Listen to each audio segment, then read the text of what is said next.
if you have something to say.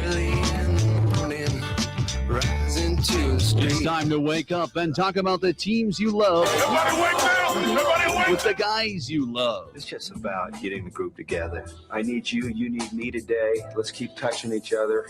Let's make sure we feel each other. Let's make sure we smell each other's breath. Watch us on YouTube, Facebook, and X. You need 15 or 20 huddles to correlate with a number of cameras. Take the cameras off the field, and there'll be no huddles. Now gather around because it's time to huddle up. West left slot, 323 wide stick on one. Ready, Biller for blitz. If it looks like man coverage, I'll check. I'll go 200 dead. You got to cut and crack. Now cut and crack. Red right 18 Bob on one. Ready, cut him and crack. If you look at this play, what we're trying to get is a seal here and a seal here and try to run this play in the alley. We're going to tackle what we got to do. All right? That's all the good boy y'all do. Let's go out and kick the tape. All right? Hey, yo. 1, 2, 3. Keep doing what you're doing. Send our guys after him and make the play. Be right all the way outside. Wide, left, fake, 396 bag, D hand, C puck. Is that long enough for you? I want you to be proud of your profession. It's a great profession. Go out there and play this ball game like I know you can play it. With Drew Olson, Mythical, legendary figure. Bill Schmid, Oh, my God. This man's been out all night. and Armen Sarian. This is it. Don't get scared now. Sanchez, we ready? Fox Sports Radio Wisconsin is on the air. Woke up this morning and hanging out on the huddle. It could be a lot worse for you, and it couldn't be better for us because we get to wake up and be your morning cup of Joe. I'm Billy Schmid, Armen Sarian over there, as well as Dave Gasper. Drew Olson on vacation. He will rejoin us coming up next week, but we will take you through the next 3 hours and have a lot of fun. We got a lot of hot takes to hump throughout the day. We got some conversation on the Milwaukee Brewers. Even though there was not a game last night, there's a hot take. I don't know how hot it might be around Brewers fandom, that a question as to how long a certain leash is. Seats getting hot. And also, I got a hot conversation that I already know is going to soil my man Armen Sarian. Oh, good morning, gosh. brother. How you feeling? Good morning, guys. Good morning, Billy and Dave. You know, soil me? Like, come on, man. Let me get through the show at least. Give me a couple of segments at least, bro. I mean, I don't want to soil myself. The thing is, a lot of how it happens is what you hear last is what's top of mind, what the first thing that you can feel is. And as I was rolling through the morning, I was able to, thanks to a 7:30 start on the second game yesterday, watch both of the NBA playoff games last night, right, and both conclusions in the conclusion in the NHL with the Wild and Avalanche. Good one, no Brewers. And we were tucked in bed at a reasonable time last night. So I had some time this morning and tapping around on the show prep and reading around and listening whatever we can. Stumbled upon a conversation that already online has some people with some traction of noted Boston Celtics lover Bill Simmons discussing the possibility of Giannis Antetokounmpo being a trade target. Oh, yes. Why did I see that and come across my eyes? Boston Celtics. Of course he wants him on his Celtics. Of course he would love to have that. Of course Bill Simmons and the desperate people of Brookline and Dorchester want and Andover want any help they can for their beloved Celtics, who bowed out in the first round sort of unceremoniously. So we'll get into that. I thought you might be going there or a different. We're going there. I assumed you were going right to the Armen special, which was Hall of Fame gatekeeping conversation, since we do have the class out for 2027. But we'll get to that as well. It's a rather weak class. Maybe there isn't much debate there. But I thought that's where you were going. But I do like the Giannis thing. Well, and you say that, well, of course they want some help. And we discussed it as throughout the majority of the end of the regular season, that the goal of watching this postseason was to see who went out in the worst fashion and who felt the desperation, who felt the angst, who felt the pressure from maybe the internal folks, maybe the folks in the owner's suite, maybe the individuals that are in the locker room, maybe the folks that jump on a Twitch stream and say that, you know, after winning conference finals MVP, winning a title, playing in, I believe, 6 conference finals in your career, saying the year you bow out in the first round and your running mate is out with a torn Achilles was the most fun year you had in your entire career. A lot of times that sparks up even more conversation. Yeah. So it's a hot one of what would be the most painful exit and which one would be the worst place to potentially send the big fella to. And I don't know that many people thought the Boston Celtics were going to run down that ramp and have their entrance music played this early into the Giannis Rumble. But all of a sudden, they're the number one participant because they're the first team out that's as desperate as anybody. That's the thing. I think we first and foremost, we didn't initially assume they'd be out this early. I think that's probably the main thing. Is like they were the odds-on favorite to win the East by a mile. Yeah, and deservedly so. I think walking into the playoffs, I think when they were up 3-1, I'm like, all right, well, I think they're the team to beat. I told Dennis Krause that in the round table a couple weeks ago. I hope no one has that tape.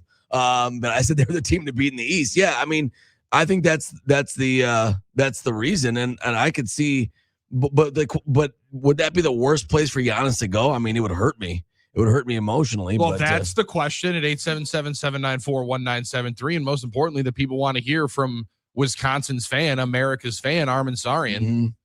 Would that be the most painful place to see Giannis Antetokounmpo play basketball in 26-27? It really probably would be. I mean, it'd be. Because I don't. The Pacers would be, but I don't think there's any chance he's going to the Pacers. They're just not in that situation. It's not really the likelihood. They're not really a contender. That relationship also seems like it might be a little tough. Obviously, that's not a factor, right? For many reasons.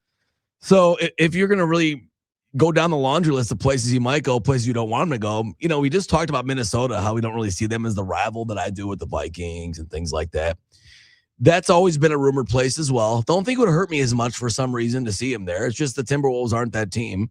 I think them or the Bulls. I think those are the two teams. I think it would hurt me to see him be in red with the Chicago Bulls, and it would hurt me a lot to see him in green with the Boston Celtics, just because they've been in our ire and our rivalry for so long, or at least a team that we've been trying to battle for so long. The Heat and Celtics have been the Bucks' biggest rival, while Giannis has been a member of the team. Can I say those two have been the biggest thorns in the side and the ones that have prohibited them and prevented them the most? Definitely.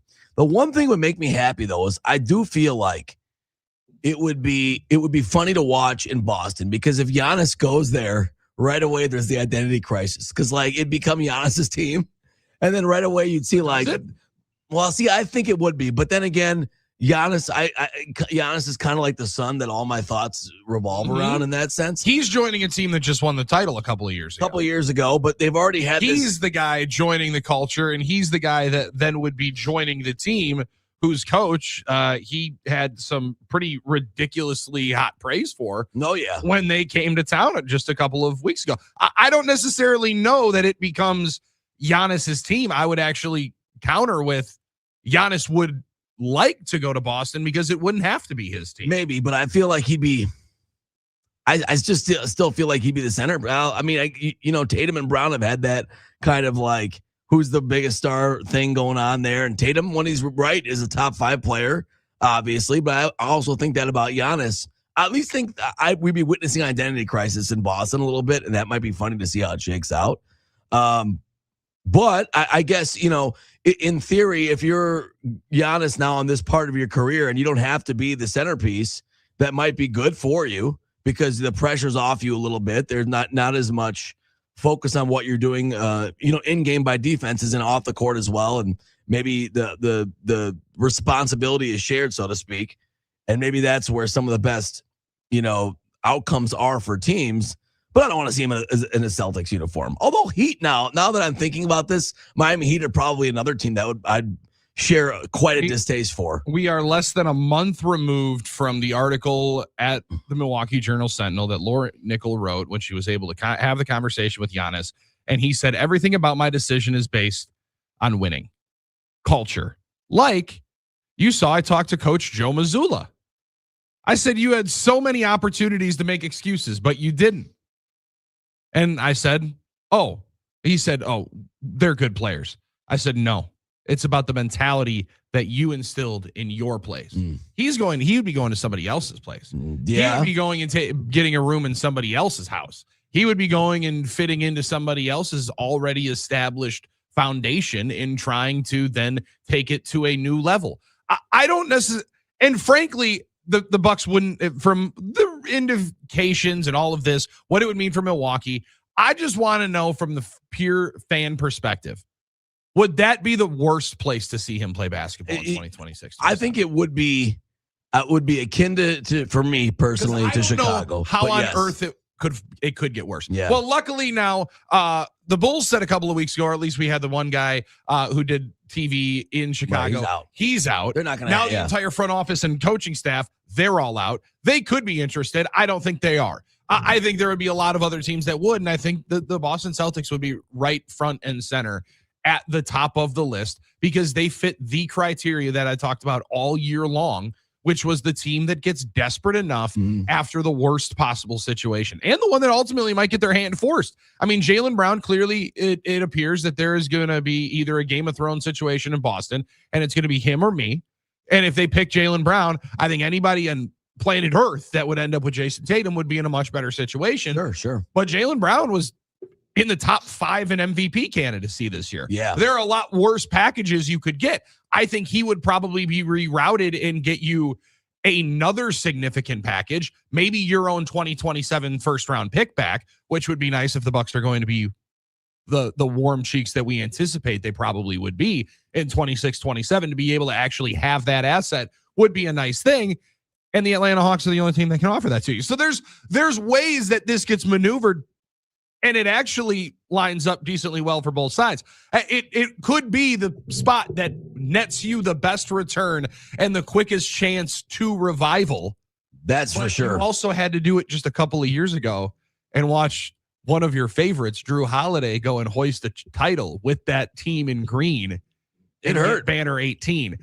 To see that and to see Giannis be the guy that ended up helping them continue to just find new places in TD Garden to put banners, that would be the worst possible outcome, I think, from watching his entire 13-year career with the Milwaukee Bucks, the team that you found year in and year out to be the biggest thorn in the side, the one that ultimately ended their best chance to repeat or get back after winning it in 21. Yeah. By coming back from 3-2, beating you back-to-back nights and seeing Tatum go for 46 in your building. That would be the worst possible scenario for me. It would hurt. It would hurt a few ways. But the thing is, and you talk about Drew, it's like, at least I always knew deep down that title didn't mean as much to him that ours did. I know he feels that deep down. Sure. I know that. We all know that deep down. He knows that. And I'd feel the same about Giannis. From a practical standpoint, though, it would hurt. But from a practical standpoint, you're right. There probably is no other situation in which you're going to get an established NBA star back to Jaylen Brown's level. That's the only really spot. I mean, we're talking about Miami. I mean, Tyler Hero's not Jaylen Brown. He's a really good player. We like Tyler, but he's not Jaylen Brown. Anywhere else you're trading him, it might be for picks or it might be for guys that are young talent, somewhere else, but maybe not as established.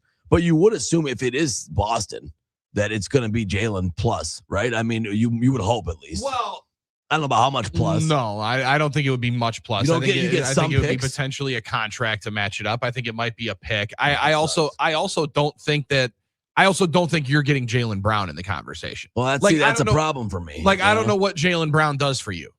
Your team right now is still, then you would get a lesser version of a superstar to lead a team to do what? Maybe get to the 8 seed, so you're maybe saying, get to the 10 seed. But you'd get him back. You're saying he wouldn't be the guy. No, the part would be that he would be rerouted. Brown would be out. Oh, okay. He would go to Atlanta. This is the overall package and the mathematics and everything like that. I think the framework of the deal would possibly be either Jalen Johnson or Zachary Richeche, who was the number 2 or 1 overall pick just a couple of years ago.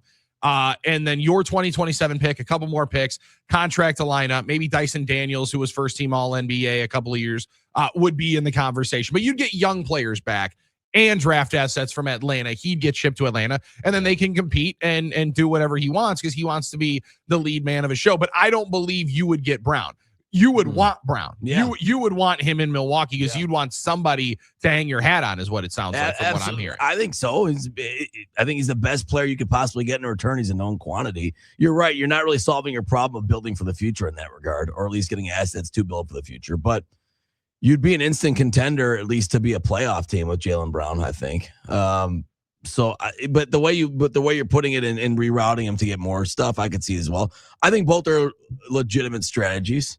But then you'd have to stomach seeing Giannis in green, and they'd be really good. There's no question about it. And how many times will we have to see Jason Tatum send fake text to Kobe saying, "I got my Shaq now," and stuff like that. You know how Tatum does it. That's how he'd be looking at it. See, that's why I'm not 100% sure.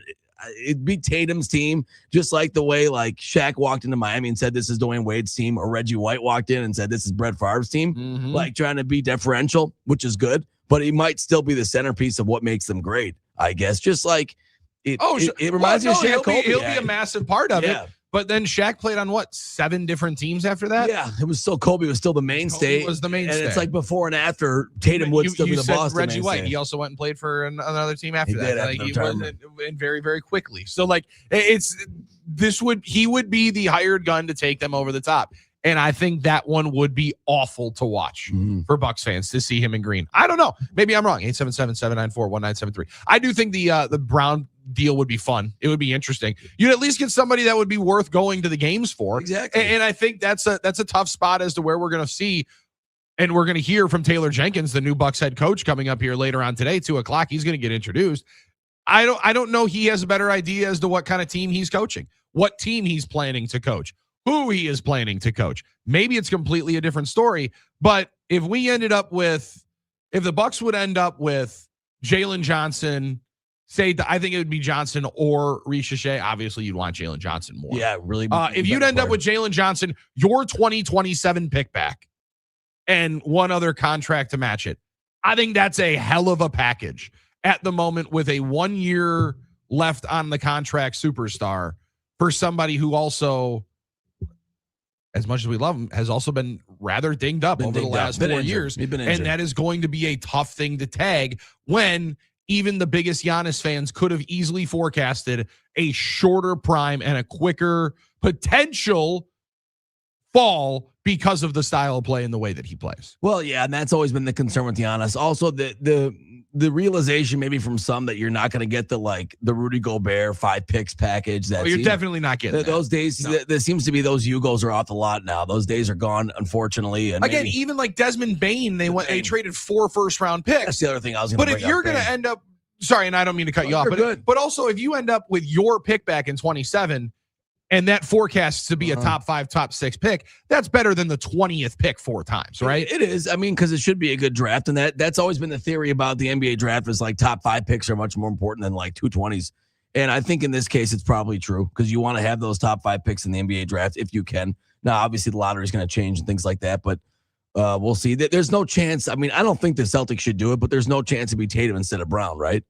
Billy, is that what we're both agreeing on? Like, is there a 0% chance? No. Is there a 5% chance would they ever trade Tatum instead of Brown? I guess I can't say it would be a 0% chance. Yeah. I wouldn't do it personally. I think one is definitely better than the other. Yeah, I would keep Tatum too. I also think the tough part is, and this is where it comes to, like, it's loud in Boston.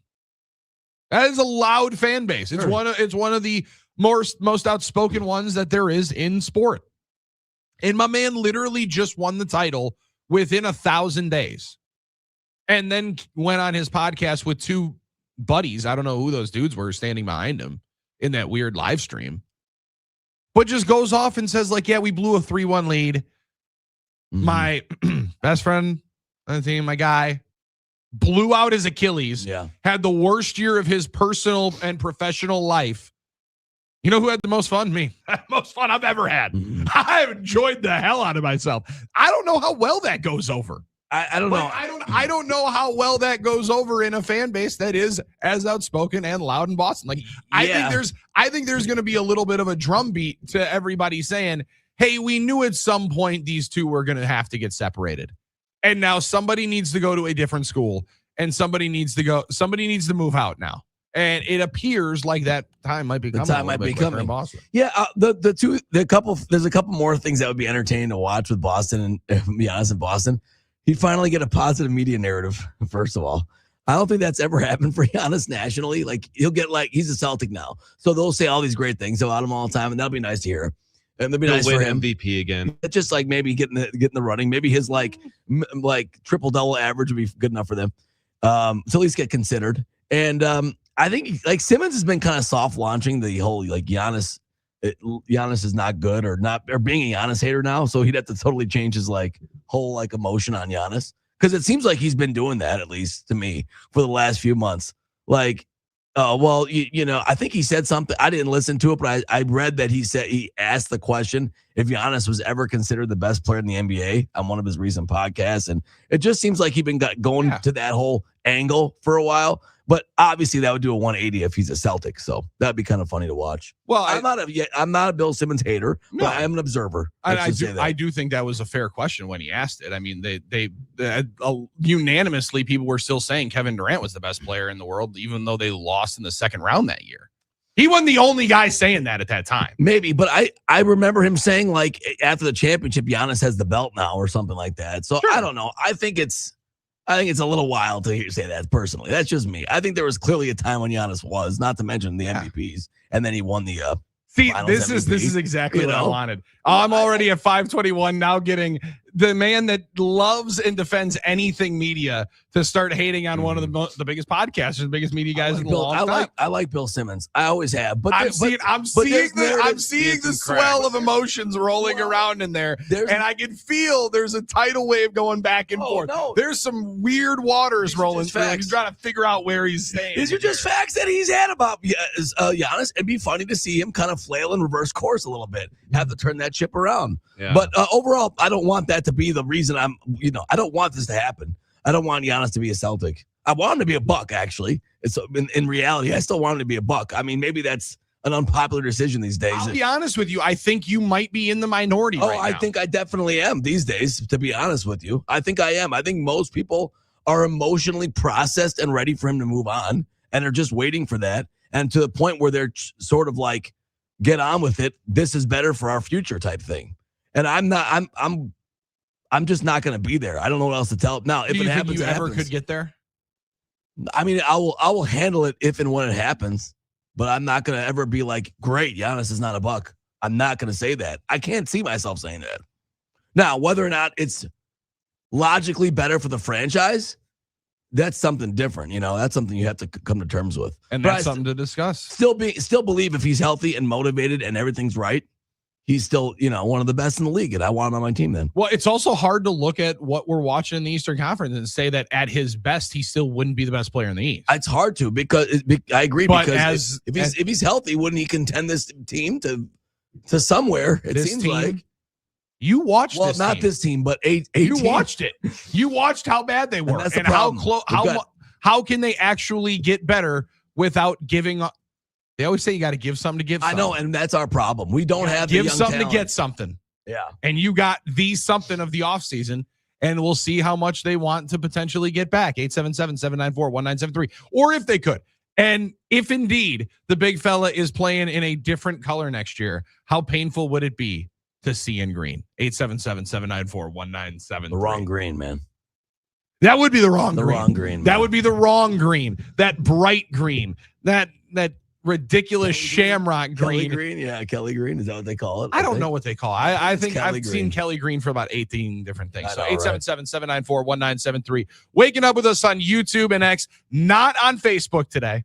Sorry. Thanks a lot, Zuckerberg. We'll get that right, I hope. And by the way, hopefully. Thanks for those who've reached out about the podcast. We're trying to effort to get it fixed. Yeah. There's some issue with the website right now. I was just going to say, it will get rectified. However, the one podcast that's okay is the YouTube video. We're here. You just back that bad boy all the way up. You get to enjoy the entire show. You can skip through the commercials and you can enjoy us there and hit that subscribe button. It helps us out more than you could think. 877-794-1973. Drop a comment there. Dave Gasper, producer of the show. Armen Sarian is figuring out how that would feel to see the big fella in green. How do you think it would feel? Our friend Troy on the YouTube comments already said, personally, I'm over it. We'll see. We're not over a game last night because we didn't get one. However, a good conversation to get into. It's a hot take hump day. Brewers, Cardinals later on this afternoon. It's the Huddle here on Fox Sports Radio, Wisconsin.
Huddling up on Fox Sports Radio, Wisconsin, 1070 AM Madison, 920 AM Milwaukee. Good morning. Just after 5:30. Armen Sarian's right there. I'm Billy Schmid. Dave Gasper hanging out with us here. You can hang out with us on YouTube and X as well. And yesterday, no Brewers game because they get rained out. There's a number of different things that feel like the sports version of the blue, you know what?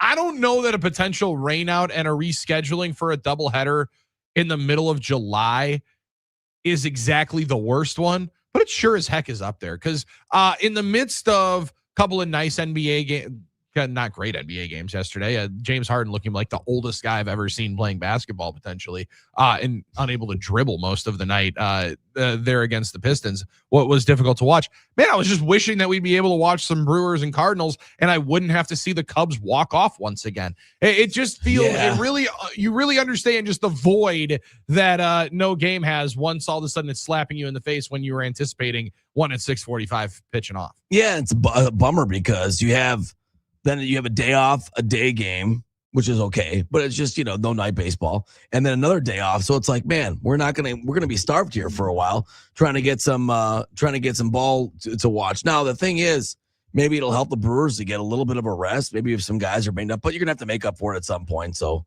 it made me also think, like, should we bring back the scheduled doubleheaders? Does anyone remember? You guys are probably too young to remember those. I was going to say, you're talking to two guys that are far too young to be alive for the scheduled doubleheaders outside of the COVID year. And if it means that they're doing 7-inning doubleheaders, no. I don't want that. If you would schedule the regular doubleheaders, I think I could do it. However, I was looking at it. I don't know that it could come at, and Dave, I'm not positive as to the full schedule breakdown that they sent out last September when the schedule actually went live for 2026. Yeah. I believe, correct me if I'm wrong, where they slot the game in, it is in the run of one of the longest stretches of games that the Brewers play. They play from June 26th all the way to the All-Star break. It's like, 18 games in 18 days, and now you slam another one, and they're kind of similar to when that Cubs one got rescheduled last year. Yeah, very similar. It's now 18 games and 17 days there to wrap it up. Yeah. So we're going to be in that. We're going to be in that stretch where we're going to be able to complain about playing so many games and hear about, man, we've had to play this many games and in this stretch. So it becomes one of the biggest stretches of action that you're going to have in the year. Yeah. And it already was going to be, because you were going to get 3 against Chicago, 4 against Cincinnati, 4 against St. Louis, and 3 against Pittsburgh. All teams that right now you're chasing. Yeah. And I get it that it's in the early part of May, but all of those teams seem to be rather significant this year. And if everybody in the division is going to have a winning record for the majority of the first half, you're going to have to beat the teams that you're going up against. And to add in another game into a time where your bullpen's obviously already going to get stretched in. Sure. You get the bad news about Angel Zerpa yesterday that he's officially going to go down with the Tommy John surgery. It just not exactly the best time for the Brewers to end up getting a new doubleheader right there on a Tuesday in July. No, it's not great. But the thing is, and I have to look at the positive, and I always do, maybe that'll be the stretch of baseball that we're getting hot. Like, who knows? Maybe that'll be the stretch of baseball where we're hitting well, where we're playing the best, where we're in good shape. So maybe that'll be the right time to catch all these teams. I guess I'm just trying to be hopeful, but yeah, I don't think. Well, that's what you do. You should have Christian Yelich back for those. That's a good way to look at it, maybe, and maybe Quinn Priest will be right by then, So just is hoping. I'm hoping. I like that. That's a definite maybe by Dave Gasper right there. It could happen. I remember JP and Angels in the outfield. It could happen. Hey, because last year you could have made the argument that the Brewers were, again, just kind of getting by during that time when they ended up having the doubleheader or the game pushed out of Chicago, right? Right. And our friend Mike was like, I know it.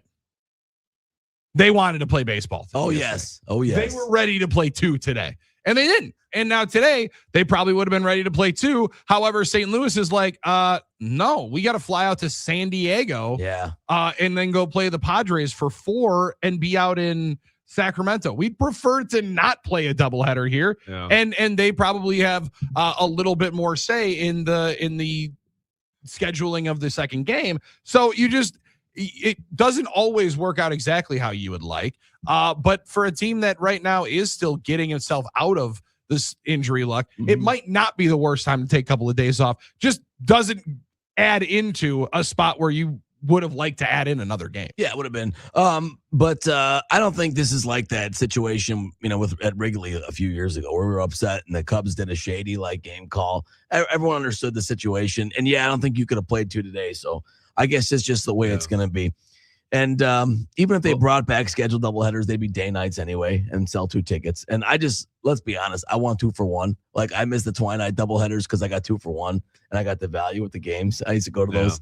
So that's really the main reason I wanted to bring them back. Yeah. Because it'd be fun to play twice in a day, and I like doubleheaders. But I used to love the twilight doubleheaders. They really play back-to-back, and you could get 2 games for the price of 1. Those were the good old days. All right. Those are the Armen value days. Now there you go. You got that. You got that out. Does that feel better now? Feels great, man. How much did a hot dog cost back then?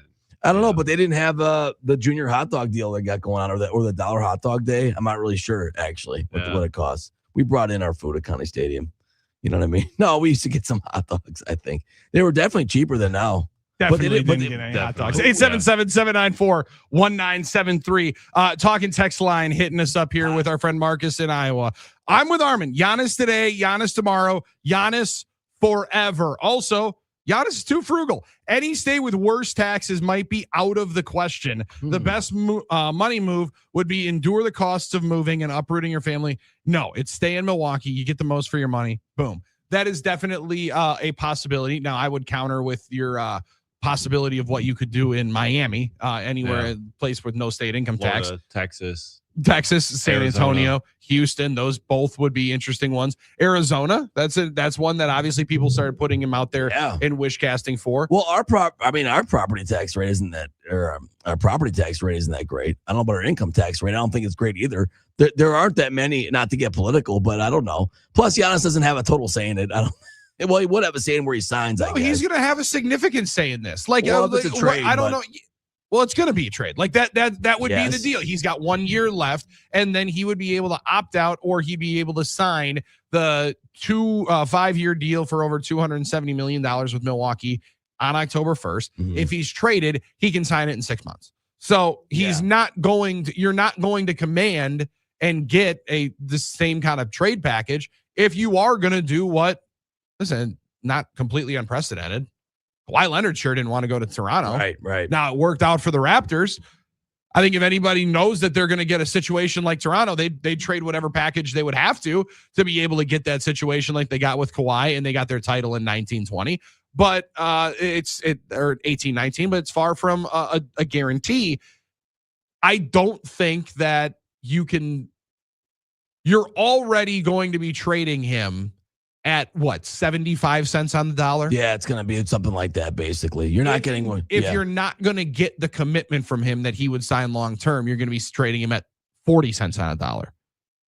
I don't know that it's the time. It's not the time to do what Portland did, and Joe Cronin just said, sorry, Dame, I know you don't really want to go to Milwaukee. You want to go to Miami. You have a 4-year contract left and just signed it. We're going to ship you wherever is best for us. I don't know that you can necessarily do that. Yeah, I don't think you're doing what Jeffrey from Milwaukee wants here in the text line. If Giannis has to go to the Celtics, it better be the best option for the Bucks, like 3 or 4 first-round picks and a couple rotation pieces that are important. I'd rather not Giannis goes to the Celtics, but if it's our best option, then so be it. Who knows how long his body holds up. Well, best option, yeah, but I don't think you're getting the 4 first-round picks and things. You might not, but again, you're gonna get a couple first-round picks. That one, again, if Brown then would go somewhere else, right? I would say Atlanta makes, again, the most sense because they have the Bucks 2027 first round pick, which you could think is maybe the second most valuable piece in that package. Right? Even though you'd get the first overall pick from a couple of years ago, Ricochet's like a 10-point a game player right now. He's potentially going to be better. You sure hope so. He would probably be a piece of it. Or it would be Jalen Johnson, who was just into the NBA All-Star game. Does he forecast to be the number 1 option on a championship team? Maybe not. But he might be kind of on that trajectory. He looks to be on the trajectory of a guy you can absolutely win with if you can add in something else. And he'd be a marketable guy in Wisconsin. It doesn't have to be a Wisconsin guy, but I do think it might help business in a time that would be a tough spot to be. But I think you'd get a couple. I don't know that you get multiple pieces, but you get a few. I said you'd get 2 or 3 players and 2 or 3 picks. And for a guy going into the last year of his deal, it could be a lot worse as to where you would go. Red Hot Tim Knott, I'm at the point where Giannis for Jalen Johnson straight up would be a win. Younger and huge potential, bring the young man home. I again think that would be, from the PR perspective, a massive win. Hometown guy. Basketball-wise, I also think it would be a very, very good one. Like, you could do a lot worse than him being the centerpiece of the deal. Janney and Appleton, I'm so happy to see the Celtics not make it through of the first round. I guess my take is that if Giannis ends up in Boston, that would be a nightmare. Almost anywhere else would be preferable, except maybe the Pacers. Like, you're right, Armen. I still want Giannis to be a Buck, Janney and Apple. Yeah, I think that's probably the opinion a lot of Bucks fans share.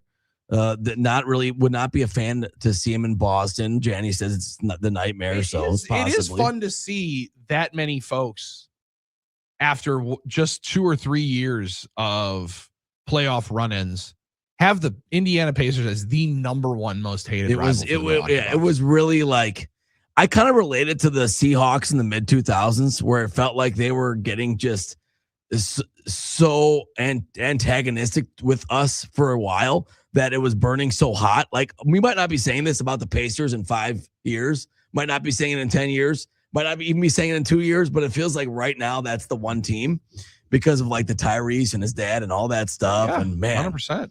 And the fact that I think getting Miles Turner and then bouncing you in the first round twice, and obviously losing, but then like getting Miles Turner, but then him not being very good, unfortunately, and him not becoming what we wanted to be also kind of hurts a little bit. So I wonder how we'll feel about that in, like I said, 5 or 10 years. It might not be the same, but right now it feels like that's burning hot. It is fun to see that. It didn't take long, did it? No, not at all. And also, you can use some in a buddy NBA. I think you can use some good real rivalry. 877-794-1973. We'll have a who's hot, who's not. Talk about the games last night as well. Sadly, no Brewers game to discuss, but one guy who has been in the not category significantly. We tapped in on a little bit of the shortstop conversation for your Milwaukee Brewers yesterday, and just how long is the leash going to be for Joey Ortiz? What would be the other potential options? We also, on the other side, have to talk about a celebration that the Milwaukee Brewers are going to be having coming up this weekend. And I did try to go get a peek. I did try to go get a sneak peek, and they said no can-do'sville, baby doll. We'll fill you in exactly on what that is on the other side. It's Armen Sarian, it's Billy Schmidt, Dave Gasper, Drew Olson out this week on vacation. We're huddling up with you on YouTube, X, and on Fox Sports Radio Wisconsin.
Come on now. Banger.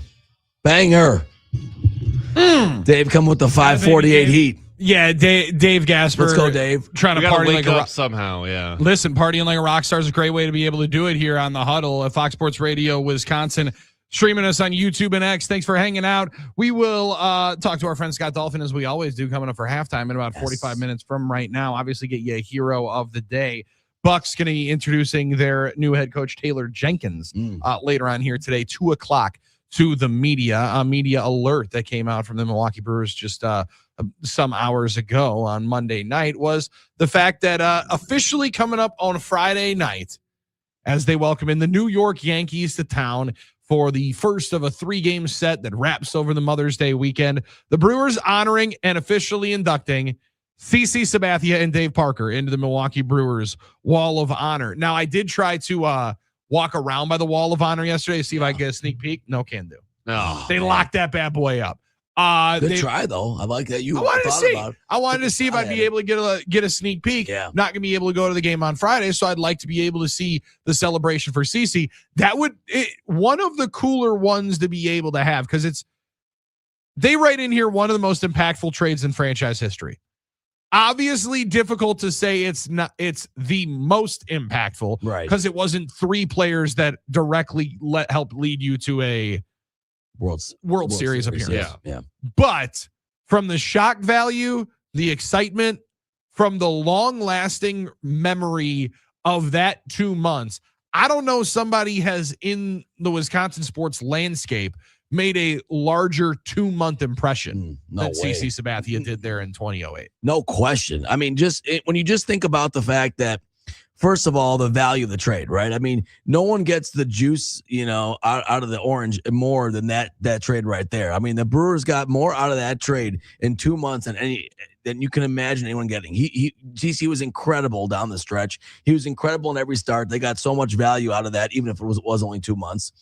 It turned out what they gave up wasn't as great as they thought. They did give a little bit, not as great as they thought in terms of value.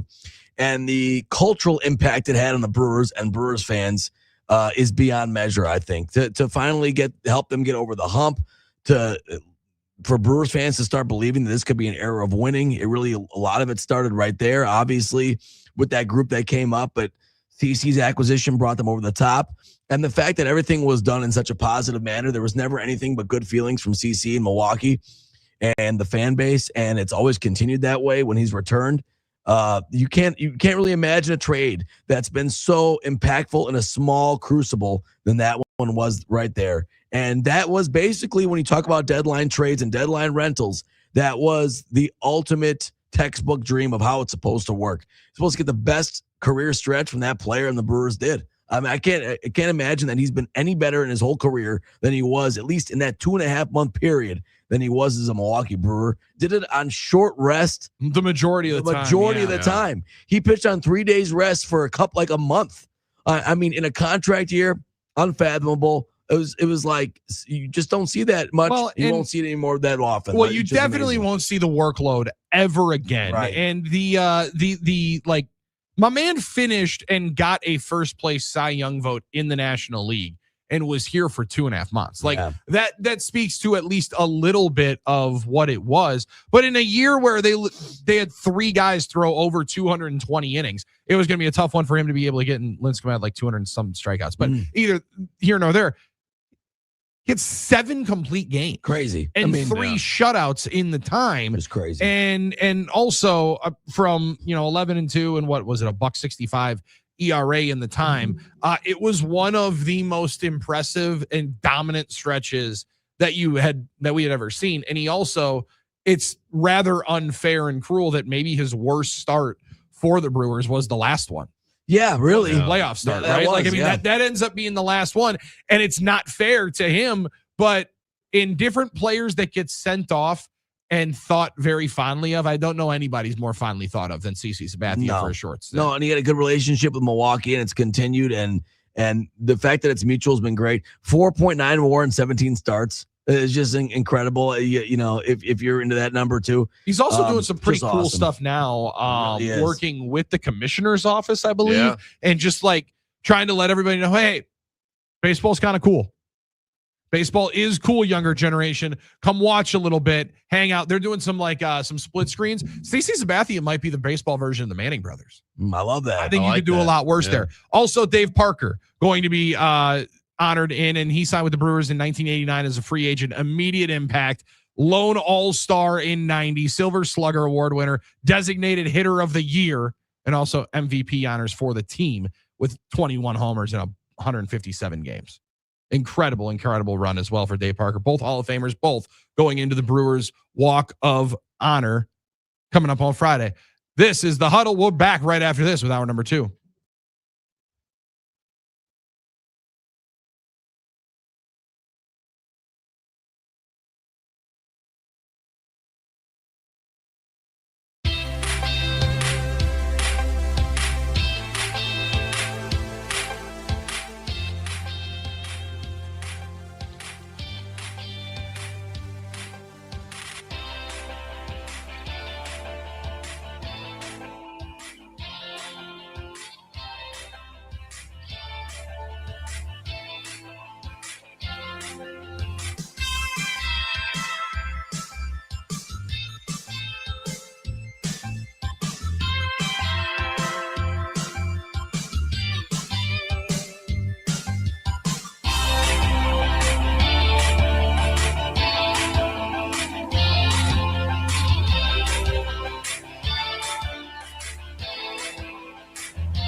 I'm Doug Russell. The Brewers and Cardinals washed out last night in St. Louis. They'll make it up as part of a day-night doubleheader on July 7th. They will play this afternoon starting at 12:15. Two games in the NBA playoffs last night. The Pistons beat the Cavaliers 111-101. Detroit up 1-0 in that series. The Thunder take game one over the Lakers 108-90. Coming up tonight, it's the 76ers and the Knicks. New York up 1-0. Minnesota tries to take a 2-0 series lead over the Spurs. Stanley Cup playoffs, just one game. Dodgery on the flank. Down to the goal line once again. Landeskog. See if he heads back to the bumper. There's the one-timer. McKinnon on the power play. The Avalanche strike again and extend their lead. The Avalanche take it 5-2. That's how the game would end. Colorado up 2-0 in the series. Coming up tonight, the Canadiens take on the Sabres. The Ducks play the Golden Knights. Hour 2 of the Huddle starts now. I'm Doug Russell on Fox Sports Radio, Wisconsin. Good morning, Wisconsin, and welcome to the Huddle. I'm all for someone huddling if you have something to say. It's time to wake up and talk about the teams you love. Everybody wake up! Everybody wake With the guys you love. It's just about getting the group together. I need you. You need me today. Let's keep touching each other. Let's make sure we feel each other. Let's make sure we smell each other's breath. Watch us on YouTube, Facebook, and X. You need 15 or 20 huddles to correlate with the number of cameras. Take the cameras off the field, and there'll be no huddles. Now gather around because it's time to huddle up. West left slot, 323 wide stick on one. Ready, Biller for blitz. If it looks like man coverage, I'll check. I'll go 200 dead. You got to cut and crack. Now cut and crack. Red right 18 Bob on one. Ready, cut him and crack. If you look at this play, what we're trying to get is a seal here and a seal here and try to run this play in the alley. We got exactly what we got to do. All right? That's all we're going to do. Let's go out and kick some tape. All right? Hey, yo. 1, 2, 3. Keep doing what you're doing. You got to sit down now and make the play. Be right, all the way outside. Wide, left, fake, 396 bag, D-hand, C puck. Is that long enough for you? I want you to be proud of your profession. It's a great profession. Go out there and play this ball game like I know you can play it. With Drew Olson, Mythical, legendary figure. Bill Schmid, Oh, my God. This man's been out all night. and Armen This Sarian. is it. Don't get scared now. Sanchez, we ready? Fox Sports Radio Wisconsin is on the air. Hour 2 is huddling up with you on Fox Sports Radio Wisconsin, 1070 a.m. in Madison, 920 a.m. in Milwaukee. Good morning. Just after 6, get yourself to work, get yourself ready with all of us. You can hit subscribe and second screen us throughout the morning on YouTube as well. We'll talk to our friend Scott Dolphin coming up in a half hour from right now. It is a hot take hump day, and we got hot takes to hump throughout the day. We've got a lot of them online already, and we already delivered a couple of them earlier on here today. Don't know that it'd be much of a hot take. I think the seeing Giannis Antetokounmpo play his next NBA game in a Boston Celtics uniform would be about the worst case scenario. Bill Simmons, NBA podcaster, one of the most successful podcasters, I would say, of the podcast generation. More of one of the actual Media guys, figures, the even. first guys that was doing the podcast. Oh, no doubt. You're like, wait, you're gonna not write? You're just gonna talk? Because his writing was great. I love this. And people are just Grant going to listen to it Yeah. whenever, and you just put it out and people are going to listen to it. Yeah. I love this. Right. You know, in the mid 2000s, some of that Grantland stuff, early 2010s. I said 2000s, mid 2010s. Yeah. Was amazing. I used to read. I still read Consequence of Caring all the time after a tough loss. You know, a tough loss, just to give yourself a little bit of grounding. I need the grounding perspective. I need that sort of it's therapy. I mean, I need that therapy after a tough loss. I read that Consequence of Caring article a lot. It's very important to do. I feel it's funny because I just thought about it yesterday. I didn't even think about the Bill Simmons discussion, but just thought of it yesterday when I saw the post about there was a post on X about I'm sorry, I don't know why I did the whole X thing. It's visually weird, probably. If you're watching on YouTube, you saw that. I don't know why I was talking with my hands at 6 a.m, but I saw the post about which loss made you. It was something like what you couldn't move for 30 minutes. Mm-hmm. What was loss you had you stunned in silence for 30? You know, think about all the tough losses we've taken. There've been a number. We fetishize. But I talk about obviously the 2014 NFC Championship game. I didn't really move for like 48 hours. You know, like after that game, like really. But that one, just think about that game. Then you think about the consequences of caring. It becomes my my kind of therapy process in that one. That was a really good one. Levels of Losing is another really good one. So I love Bill Simmons' writing in the Grantland years, all throughout the years. The basketball book he wrote, fantastic stuff. He's been probably in podcasting one of the he kind of was one of the early first guys. to early pioneers. Pioneers. Thank you for pioneering the space. One of the most successful top 10 media guys probably in the last 10, 15, 20 years, I would say. Oh, for sure. That being said, sometimes he annoys me, and that's okay.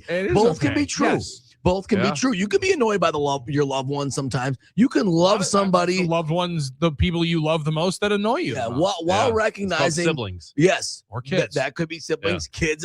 While recognizing how much they mean to you and how much you love them, it's okay. Yes. It doesn't mean that love that you have for them is somewhat ever, taken away, but that other feeling can also exist in that space, right? You know who never annoy and you always love?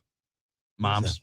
Well, that's a good point. Mother's Mothers are always coming up on Sunday. Yeah. This is your healthy safety reminder. Yeah. We are 4 days away. Just fellas, let's make sure we do this one right. Fellas, let's do it right. This is the one we want to win. This is, if there's one Sunday that you got to make sure that you are the loser in the house and that somebody else is the absolute champion of the domicile. This is it. Sunday is the day mom gets to have. Also got bad news for you. If you're trying to find one of those personalized gifts on the internet, it's too late now. It's too late by now. If you're thinking about it now on May 6th, you finally tapped. It's too late after looking at those Twitter and X and Facebook ads every single time. Can I just say something? Scroll through, you just finally tapped on it and realize it's too late. If you're going to inundate me with the direct marketing, of which I am not that upset about. That's another thing I have not talked about. Oh, how about that on a hot take hump day? There we go. Not that upset about the targeted ads. Let's start it up. Hot take hump day. Yeah. It actually makes it easier for me to get the things I'm actually thinking about and looking for.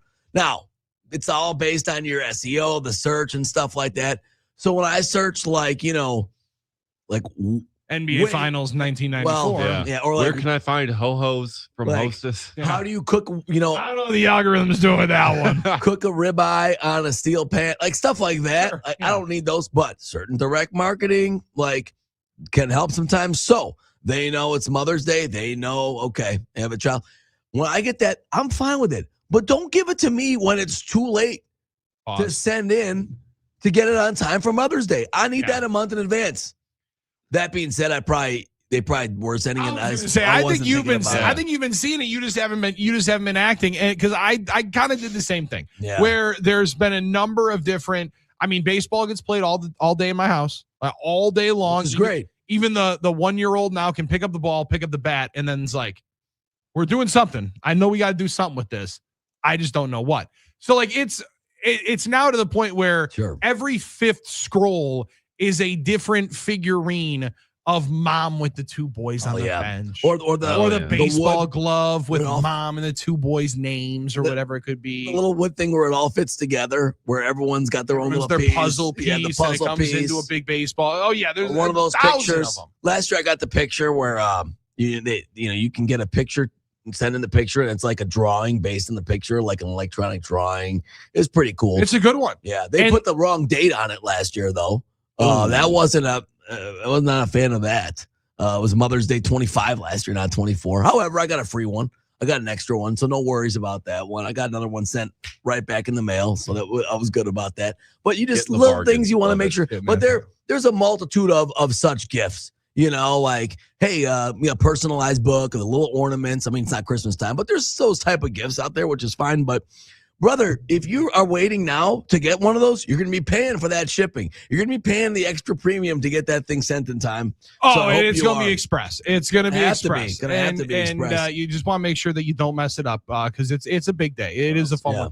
I also am with you. I'm not against it because generally speaking, I'll forget about it and I'll think like 4 scrolls later, like, I need this. Damn, that actually was a good idea. Good idea. I see that again. Actually, probably should try and buy one of these things. Yeah, at some point it'll come through. Yeah. Our friend Mike Witt just dropped us a message on the chat. Guys, celebrating my 49th birthday today. Listening to my favorite morning show to celebrate. All right, Mike. Come on, Mike. Really happy to start your special day with us.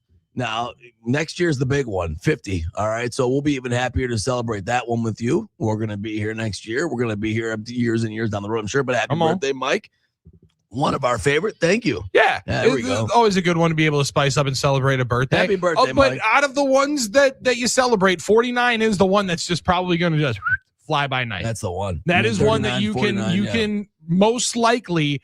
I don't know how many different people are birthday guys, or some people are like, don't even mention that it's my birthday. Yeah. Don't even fathom talking about it, my birthday. Some people take off of work every single day for their birthday. I've never been that guy to take off work on their birthday. I'm not judging you if you do. Different strokes for different folks. Your day. But 49, if you are the guy that you don't want anybody possibly to think or know or talk about your birthday, it's probably the easiest one to just let it go through. Post through, and all of a sudden 2 weeks later you wake up and you're like, oh yeah, I'm just 49 now. Yeah, because next year's Mike Skeezer Palooza birthday, right? Because I'm assuming he's going to have his own. We're going to have ours in 9 years, so it's going to be pretty special. Now, speaking of being thoughtful, all right, now that we're on this little space, being thoughtful, and I got a minute here to do it, I want to thank. I was going to save this for Hero of the Day, although you did talk. You did make references to how small of a guy I am in the break, so I'm not going to give you Hero of the Day anymore, Billy. I did see you throw out here on Twitter. Am I a small guy or an average Just guy? something I thought of when I throw out the link, which I like to do. It's going to be fun for the Bears fans that have you bookmarked. That's fine. Just to roast everyone. Hey, that's fine. That's a good one for them later. Something to pull the link out. Which, by the way, you can always watch us on YouTube. Yeah, the kids in New Tree are going to have some fun with that one. Sorry, go ahead. Well, once they get off their World of Warcraft games in their basement, they'll be. No, but I want to say, Bill. Was it? I actually don't even know. That just shows you right. Sorry, now. I apologize for. No, I want to say, speaking of being thoughtful, Billy, you made a run to Quick Trip this morning, which I appreciate. Now, not only that though, Glazers, Dunkers, always a great pick, but you went in with the Long Johns today. You went to Quickery to the extra level of bakery. What do they call it? I believe it's called the Quickery. The Quickery. They know what they're doing in there. Come on now. And you get one with the Long John. Let's go, Billy. Mixing it up a little bit for me. Getting me the Long John today because I love Glazers and I love Dunkers. But when I can get something different, I mean, you went in there thinking, I'm not just going to get Glazers again. I'm going to get something a little extra special for my guys this morning. Because my man Armen likes a chocolate Long John. Love the Long Johns. What you appreciate in the morning. Oh, because you get that cream in the middle, man. You can't. It hits right at the right time. That one's not filled though. I believe that is just a standard one. Hold on. I thought I saw the box right here. I don't know that there's any cream filled Long John. Oh, it is. All right, there you go. Sweet. Cream filled. Let's go. Come on now. Maybe. Come on now. I'm ready to take that. I'm not biting on the air. I'm not going to be that guy. Don't worry. I'm not going to eat on the air. I don't want to get that first taste of cream on the air. All right, so I just making a point, but why am I so immature and I can't just move past that? Thank you for being thoughtful and getting that. You're that welcome. Was really nice of you. And hey, Quick Trip, we're out here. Man, we're out here. If you buzzing today. Quick was going up this morning. It generally does.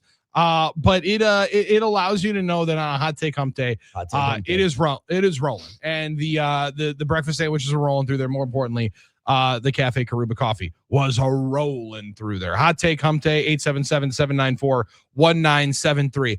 Hot take. I'm getting real sick and tired of the Chicago Cubs continually doing this. They walk off at the second consecutive night last night. It was a Michael Busch solo shot in the 8th that knotted it up at 2. Stop it. And the Cubs almost walked it off in the 9th when, as I flipped it on perfect timing onto, I wasn't going to watch that stupid marquee channel. I watched the Reds broadcast instead. Good. I like that. My man Pagan throws his first pitch of the 9th inning. I don't know if it was his hamstring that blew up. It looked like at a moment his femur snapped in half. That would be tough. I felt so awful for this guy as he gets hurt on literally the first pitch he throws on his land leg. Oh, they're showing it right now on ESPN. And he goes down instantly in a heap of pain. Yeah. So it's knotted up at 2 apiece. And you instantly think okay, now they're going to have somebody come in cold after watching their guy get carted off. 2 on, 1 out. Guy gets out of it. An electric moment, and Ellie De La Cruz grounds out with 2 men on, 2 out. They get no runs in the top half, and then Ellie De La Cruz just Roger Thorne Ole something. Just what an Ole. Yeah, and allows them to win. I mean, it is one of the best videos to show all. You know who's losing his ever loving mind watching that? Tom Umansky. Umansky hates that. Umansky said that is not how you win back to back titles. All right? So get mad. in front of the damn ball, Dorn. We can't let the Cubs continue to roll like this because they're feeling themselves down there in the north side. It's a problem. Now, the Tommy Umansky joke, really quick before we get to the Cubs. The first problem he had, and I know every dad would say this, first problem, Ellie, you don't wear a hoodie under your baseball uniform. He hated the hoodie. Going James Jones with the hoodie. You can't wear a hoodie under your baseball uniform. MLB shouldn't even allow that. There's enough cold weather gear you shouldn't have besides that. Okay. Past that. Hold on. Right? So was that Tommy Umansky or was that Armen Sarian yelling and griping about the hoodie? I don't really like it. Because I think the hoodie looks sweet, actually. Yeah. I don't like it. I don't like it. I'm sorry. Okay, go ahead. Just cut the hood off or something like that. Okay. The Cubs, can we stop, please? And can they continue this? What concerns me is there are some of their guys that really even haven't gotten going yet. You know, looking at PCA, right? Obviously, Pico Armstrong's OPS is not very high right now. He has had a great start, but he's still playing good D. The Cubs look like a juggernaut, and I don't like it. This is a problem. I don't know if they can keep this pace up, but if they do, it's going to be a crappy summer. Even if the Brewers play well, I don't want to be existing in a world where the Cubs running like a 98-win pace. No, I also don't necessarily love watching the resurgence of Ian Happ. Like what's that about? That one right there in the middle is one that I was excited about the decline and maybe him just being a sub 700 OPS player and just like below league average. And now he's one of the better guys in the meat of that lineup. Suzuki's been phenomenal all year long. Really for them. good. And they're 24-12. They're on a hot start. Yeah. Luckily, there's 4 months to play and plenty of time to go catch them. Because I was like, Kate Horton's hurt. You know, I was like, all right, let's go. Early on, there were a lot of injuries rolling on that side. You're like, okay, might be snake bit Cubs of 2026. Instead, that wish casting, little salamander ran right up into our club. Also, Nico Horner's having a good year at second base, and I want that crazy to what be, happens with some money in his pocket. I want that to be Bryce Terang's space.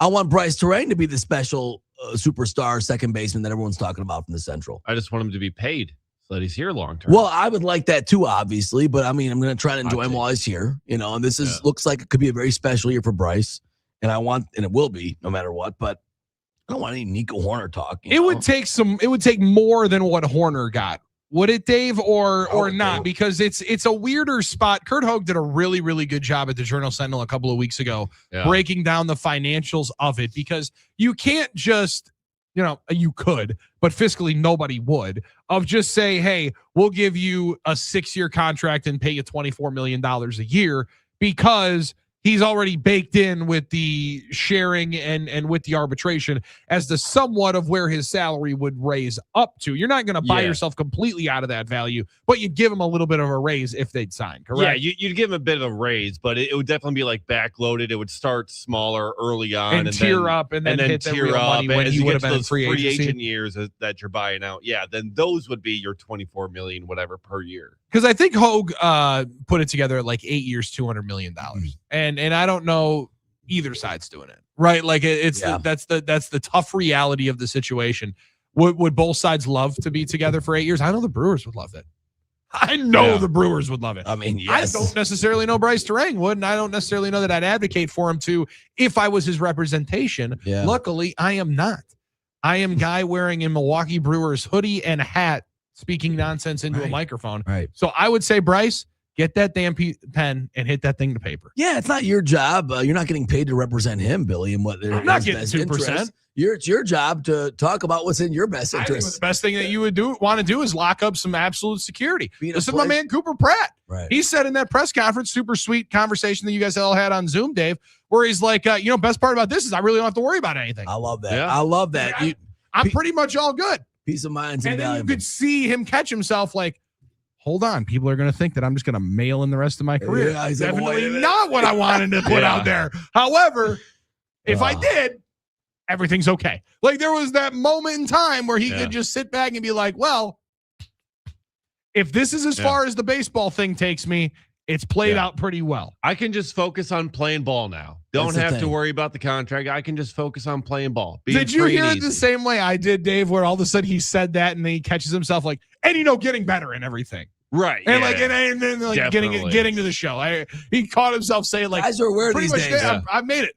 Guys are aware these days. The show. That's where I'm trying to go. Yeah. And it's that's almost exactly like what he's a 21-year-old kid that just got given $50 million. Right, which is a logical take, and what he said is intuitive and makes sense. But you got guys who know that these days they have to be careful what they say because it can be twisted around. But it was so beautiful. It was so beautiful watching him walk the line of just being brutally honest, and also being like, "Hold on, I'm not trying to step on it. I'm definitely not trying to make anybody dislike me." Right. Like, hold on a second. My agent, who is also on this Zoom, is texting me saying, "Hey, like you gotta throw in there that you actually want to continue playing." He definitely was getting some good advice. Well, I was gonna say though, it reminds me of. It's basically the same as when Braun signed his first big deal and said, "There's nothing I can't buy for $44 million." Nothing I can't buy. It's the same idea. Bucks. Basically, 100%. that part of your he's saying the quiet part gone. out loud, My the stuff that everybody else was thinking when you're saying, "Why on earth would you not sign it?" I would. I wonder how many young guys don't take these deals and they're offered them. I don't know that it's a lot, but when the Brewers do it, I wonder, like, are a lot of guys turning these deals down? Well, across baseball, it's definitely gone up. More popular, and far more popular within, I mean, I would say the last 3 months than even just the last 3 years, but the last 3 or 4 years. The White Sox are one of the only teams that I think have really gotten burned by it. Is that fair to say, Dave? I mean, they locked up a couple of pieces of that core, and they were like, they made the wild card round one time. Yeah, they've had some injuries. They've had struggles with it. Part of that is just because they're not a great run organization. But like the Phillies had that with like Scott Kingery. Like they signed him to a pre-debut deal several years ago. Remember John Singleton with the Astros, like the first guy to ever do it, and he didn't really pan Brewers out. legend.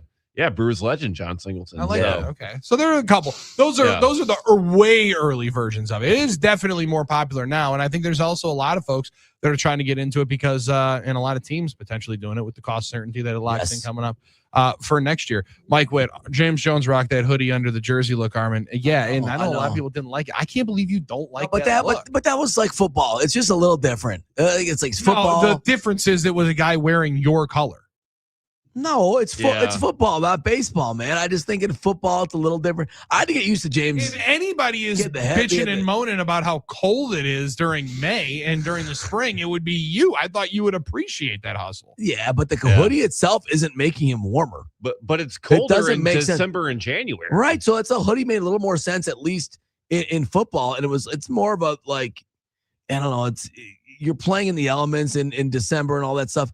But baseball, plus he doesn't have the hood on. If he had the hood on under the cap and had like a whole setup, puts it on while he's in the dugout. Okay, well then if he does put it on the dugout and I see pictures and video of that, maybe I'll amend my take a bit. But I don't like that. I don't like that. But just put an extra layer on. Plus he didn't have it buttoned up enough, and the Cincinnati C is there. I'm like, what are you wearing your pajamas under your jersey? Like, I don't know. I'm just asking the question, like, should you be doing that as a baseball player in Major League Baseball wearing a hoodie under your uniform? Okay, yeah, maybe it's a hot take, hump day. Well, I hope it doesn't become a trend. I'm just saying, I don't think it's a good look. We'll see. Maybe I'm in the minority. Kids are going to get infested with their ideas that they can wear hoodies under their sweatshirts. Kids already wear hoodies. Yeah, because it's cold.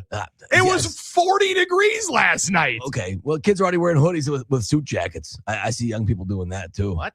I see Andrew Whitworth doing it on television. Right. I don't know what you're talking about. Kids doing. Okay, younger guys. I don't mean like kids, but like younger guys. You know, younger guys. I'm just saying, it's not my thing. 877-794-1973. Danny P in the Shaw Dirty Donut Talk with Billy and Armen.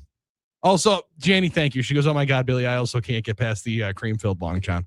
She said 72 years old, still immature. I like Janie, that. thank you. I'm glad. Like, that is when Armen continually puts himself in pause-worthy moments and then just backs the truck right back into the pause-worthy moment. Oh no, I'm just right back through.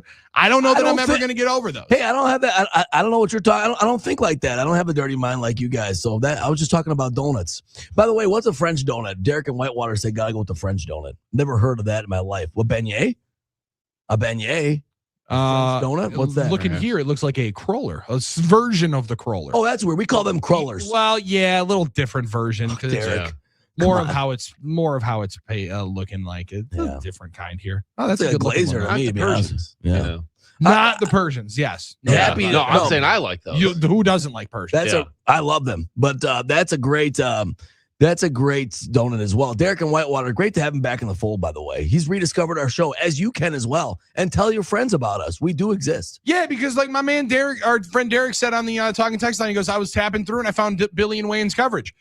Was fired up to find you guys here at 5 to 8. Right. There are plenty of people that still don't know that we are doing the show. We are doing our best to let everybody know that we're doing the show from 5 to 8. The best way to be able to share it is with a friend. And the best way to be able to share is word of mouth. So we appreciate you sharing the good word and letting everybody know that the best way to wake up in the morning is hanging out with the Huddle. We got our friend Scott Dolphin coming in for halftime. Next, it's Fox Sports Radio, Wisconsin.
Halftime on the Huddle, halftime of the week. We have reached it. Scott Dolphin joins us for it from FM 106.1, the award-winning morning show on FM 106.1. Dolph, appreciate it, man. That is one of the sweetest shirts I may have ever seen. That is really cool. You like this? That is awesome. It is really interesting with the color tone because, usually the elbow patch, but that's like a reverse elbow patch. This is a very thin, almost like a... Looks like African a fishing kind of shirt. There you go, fishing. It's a summer long sleeve shirt. One of those PFG, performance fishing gear type shirts. It's from, I think I've told you guys this before. It's a Territory Ahead is the company. Territory Ahead. Oh, you got an endorsement with them or something like that? No, I wish I did. Yeah, they're kind of expensive, but usually my wife and I will go on there and get them when they're like, having clearance sales. That's what I always shop. You know me, Billy, right? That's how Armen I roll. just became the biggest Scott Dolphin fan in the world. Speaking of direct marketing, when those sales come up, that's how I see them.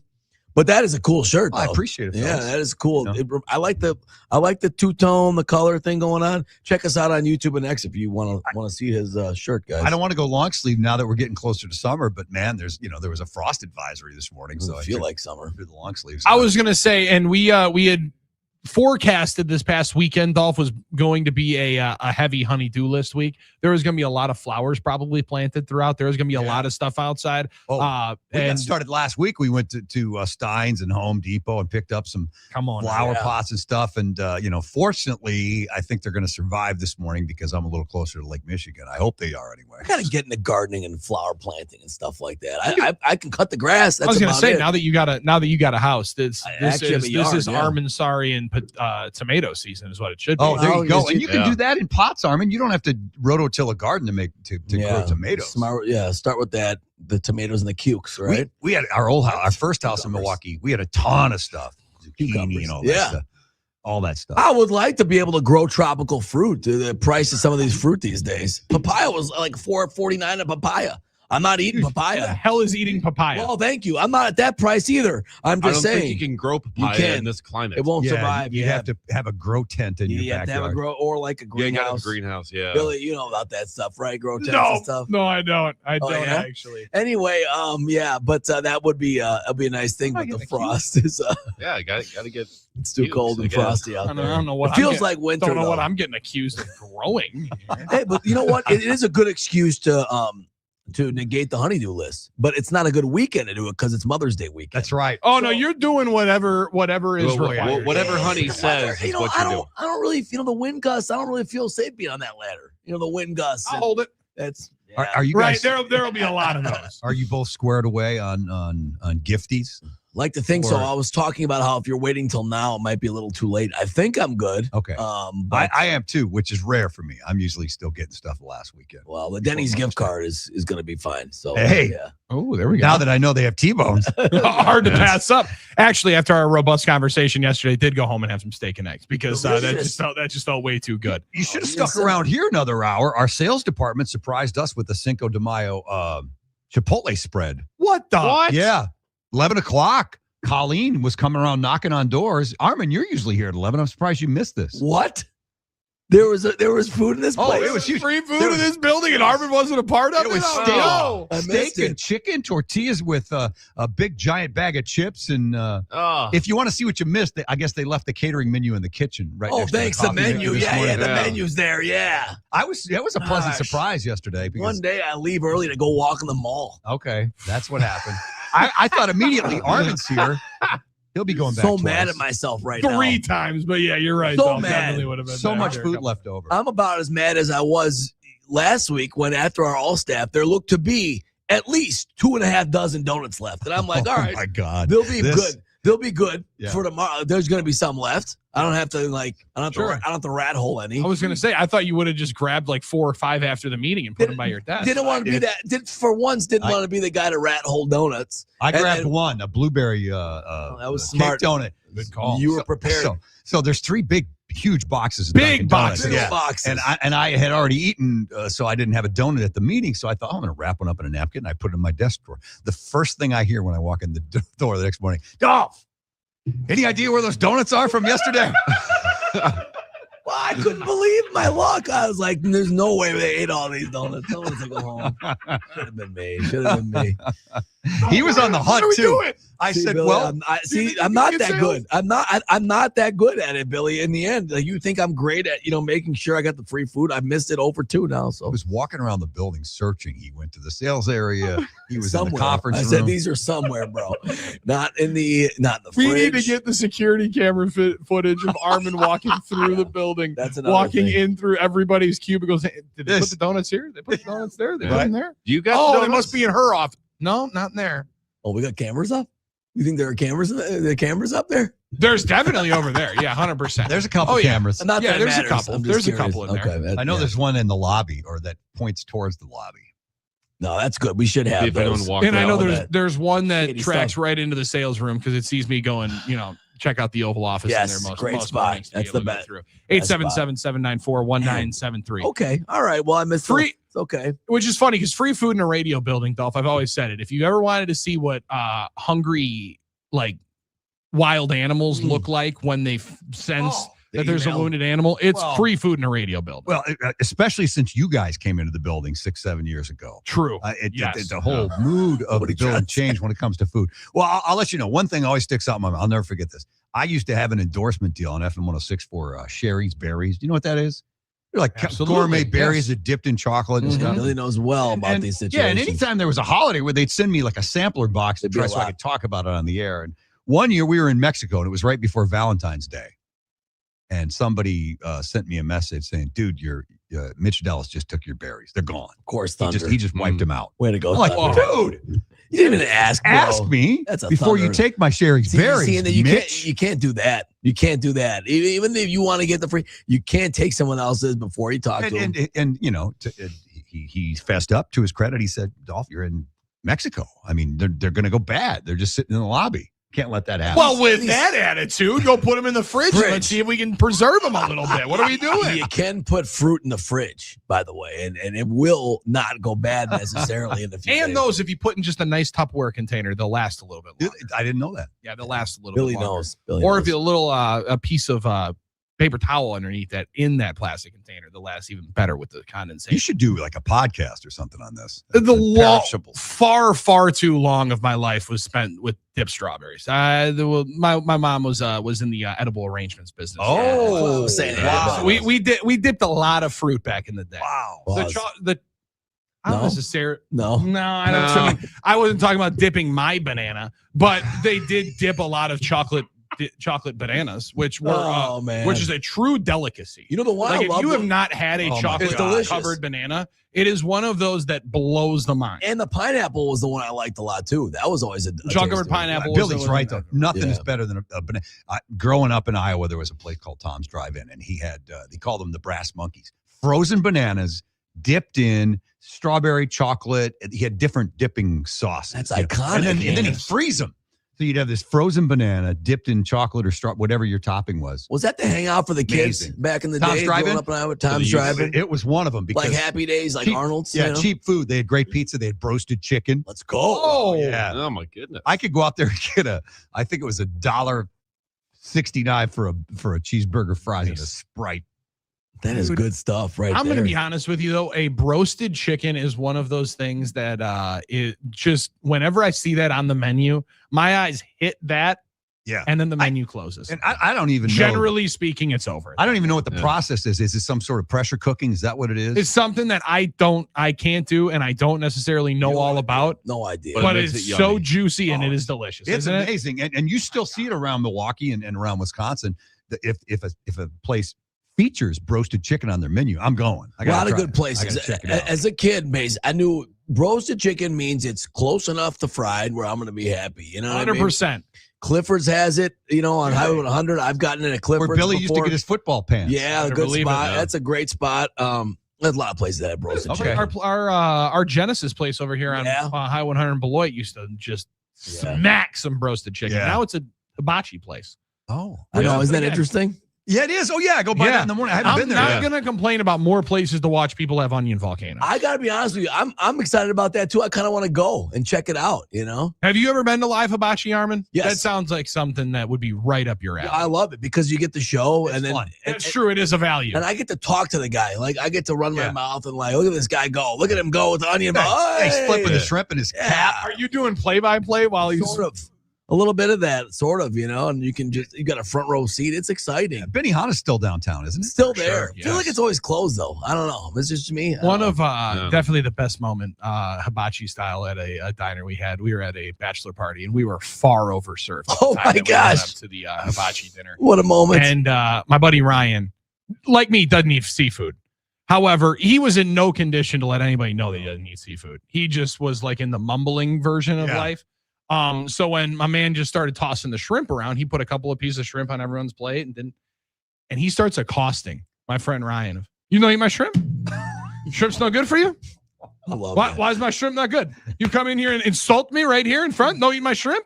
That's hilarious. Not only stunned speechless, but drunk speechless. My man couldn't get anything out. And I said, we apologize for him. Okay. He's now paying your tip because of that. And that's a memory for a lifetime. That is. That's great. Yeah. Some of those guys are amazing. I mean, they can flip that shrimp or that piece of salmon or chicken right in your mouth. And I get nervous every time. I'm like, look, what if you miss? You know what I mean? Like, and they don't miss. So they don't miss. You're going to have some meat on your face. Yeah. Or some sake. And that's another one that's always going to be a winner. When you squirt the sake like that, that's a clean delivery. That's an impressive thing to go have. Maybe that's a Mother's Day thing this weekend. Hibachi? Maybe if your wife likes, or mom wants to go to hibachi, take her to hibachi. We're advocating, Dolph, to make sure that we're, as you said, out ahead of it. I still have a little bit of work to do on the gift. I have one little piece to be able to tie in and finish up on the gift for the little guys. But this is the weekend to make sure that we get it right. Yeah, correct? So for me, it's been easy for the last 20 years or so because my wife at one point was tired of my lame-ass gifts. And she said, look, I'm just going to give you a list throughout the year, and you can pick from, category A, B, or C, whatever. But I thought I was being unique, and I thought I was being original with my gift picking. Apparently, they just suck. So she just finally said, here, pick from either row A, B, or C, and maybe one of each, and then we'll leave. And that's not only for Mother's Day, but for birthdays and Christmas. So it's still a surprise, and I know it's something she's absolutely going to love. Yeah. See, and I like that even better than me going and confirming when I had it. Hey, just so you know, this the right one? Because I kind of forgot when you told me which one, right? This the right one? Just want to make sure. And there's nothing wrong with that. That's the right one. I remember at one point she said, I don't want your coupon books anymore. That's for the kids. Fair. Stop trying to get off like a cheap ass with like the back one rub.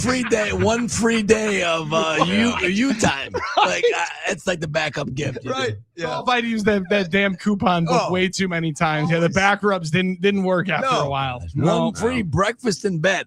Stuff like that. It was always. She says, I know I can get a back rub from you anytime I want. Hey, don't put it in the coupon book. Don't put it in there and give me something for real. Oh God, that's hey, Dolph, did we get your comments on the passing of John Sterling? Big Yankees fan. I don't think we did. On air. Yeah. I mean, God, the guy was bigger than life. The players loved him in New York. And before that in Atlanta, if you go on YouTube right now, you can find some great calls of him doing back in his early prime days when he was doing Braves games. Yeah. But, most people as a Yankees fan or as a baseball fan remember him from some of those iconic calls and how cute he was with the names. That ball just hit me. It hit me right in the head. Oh, my goodness. I saw the tribute they did to him was A1. They did a phenomenal tribute. Suzanne and Michael K put the bouquets right there on the home plate. Phenomenal one. Also, apparently, maybe going forward, they threw in his little "The Yankees win" right before they played the song. Well, I was wondering because obviously Bob Shepard, they use his tape, right? Forever until Jeter retired. You still got, even though Bob Shepard was long gone as the public address announcer, had died. You still, when Derek Jeter came up, it was still right. They used his shortstop number 2, Derek Jeter, and so if they're doing that with Sterling, I think that's a great idea. I love it. Yeah. Ball game over, World Series over. Oh, so good. Yankees win right into New York. That's a good victory celebration. Yeah, they have a patch too. They're gonna wear. It's pretty cool. So, and the fact that you just mentioned, Michael K and Susan, that broadcast crew has been together so damn long. So long. And I've kind of lost touch. I don't have the Yes Network. Is it still, is Cone still there? Or I can't remember who the player, Paulie O'Neill. They've had a lot of those iconic 90s guys. They got a lot of guys coming in and out. I think Paulie O'Neill still does some stuff, but I know Dave Sims now takes over on the radio broadcast. Oh, he's great, too. And Dave Sims is A1. Internet says game analysts are Cone O'Neill Girardi with Meredith Marakovitz returning as a clubhouse reporter. I didn't know Joe Girardi was part of it. I think it just says analyst. Maybe he fills in every now and then. No, he's got to make some money. He's not managing. Right. That's true. Dolph, we always appreciate it, man. You always make our show far better because when you come in, we actually have an award winner in the building. Indeed. So we appreciate it. Thank you, buddy. Guys are the best. I'll bring my trophy in someday and we can just do photo ops. I would appreciate that. Would be awesome. That'd be okay. Sweet. We're gonna get photo day with the trophy. Maybe Dave, you got to take pictures. I'll bring it in tomorrow. If I remember, I'll bring it in tomorrow. You're the man. Appreciate it. That's Thanks, Scott Dolphin, FM 106.1. We're back after this. We have a hero of the day coming up next. It's the Huddle on Fox Sports Radio, Wisconsin.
Time for a hero of the day with our friends at Current Electric. CallCurrent.com, the place to go. We just saw Current Electric up on the television. You see them driving all around because they're doing great work in serving your community and our community, their community, which is our community, every single day. Go to callcurrent.com to not only give yourself some peace of mind with their safety inspections they got rolling on, EV charger information, but also outdoor lighting package. It is going to get nice. I know that there was some frost on the ground potentially this morning.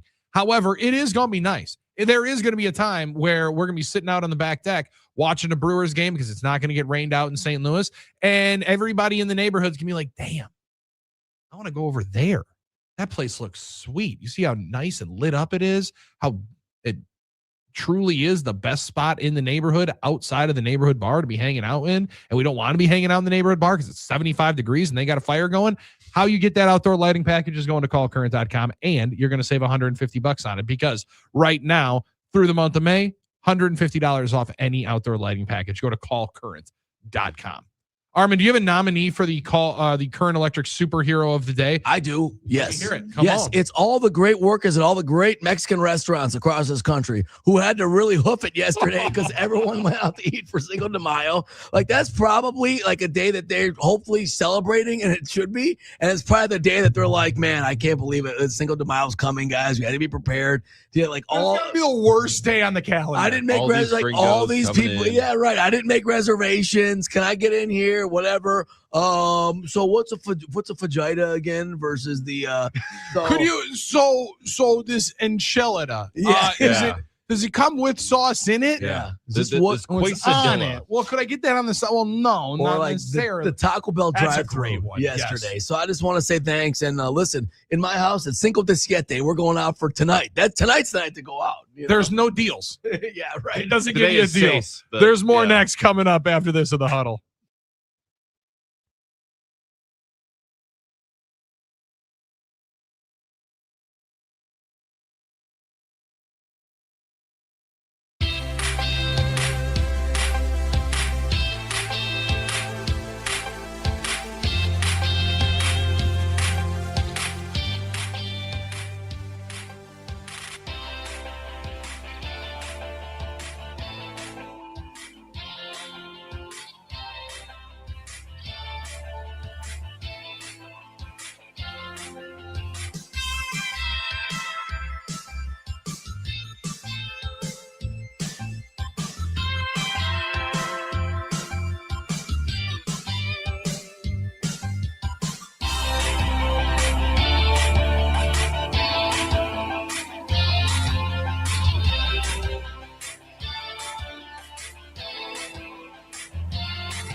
I'm Doug Russell. No baseball last night for the Brewers. The Crew and the Cardinals rained out in St. Louis. They'll make it up as part of a day-night doubleheader on July 7th.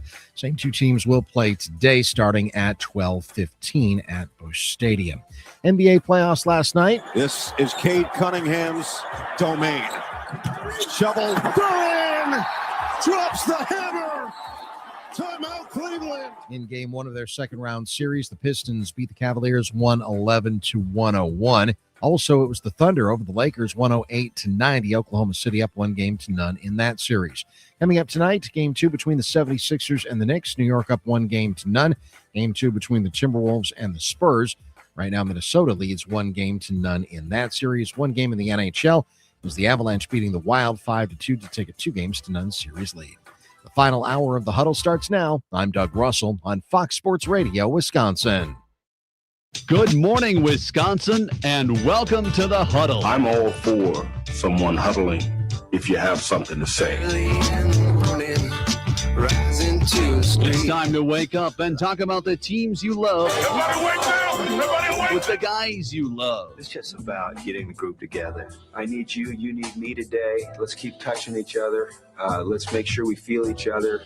Let's make sure we smell each other's breath. Watch us on YouTube, Facebook, and X. You need 15 or 20 huddles to correlate with the number of cameras. Take the cameras off the field, then there'll be no huddles. Now gather around because it's time to huddle up. West left slot, 323 wide stick on one. Ready, Biller for blitz. If it looks like man coverage, I'll check. I'll go 200 dead. You got to cut and crack. Now cut and crack. Red, right, 18 bob on one. Ready, cut him and crack. If you look at this play, what we're trying to get is a seal here and a seal here and try to run this play in the alley. We know exactly what we got to do. All right? That's all the board got to do.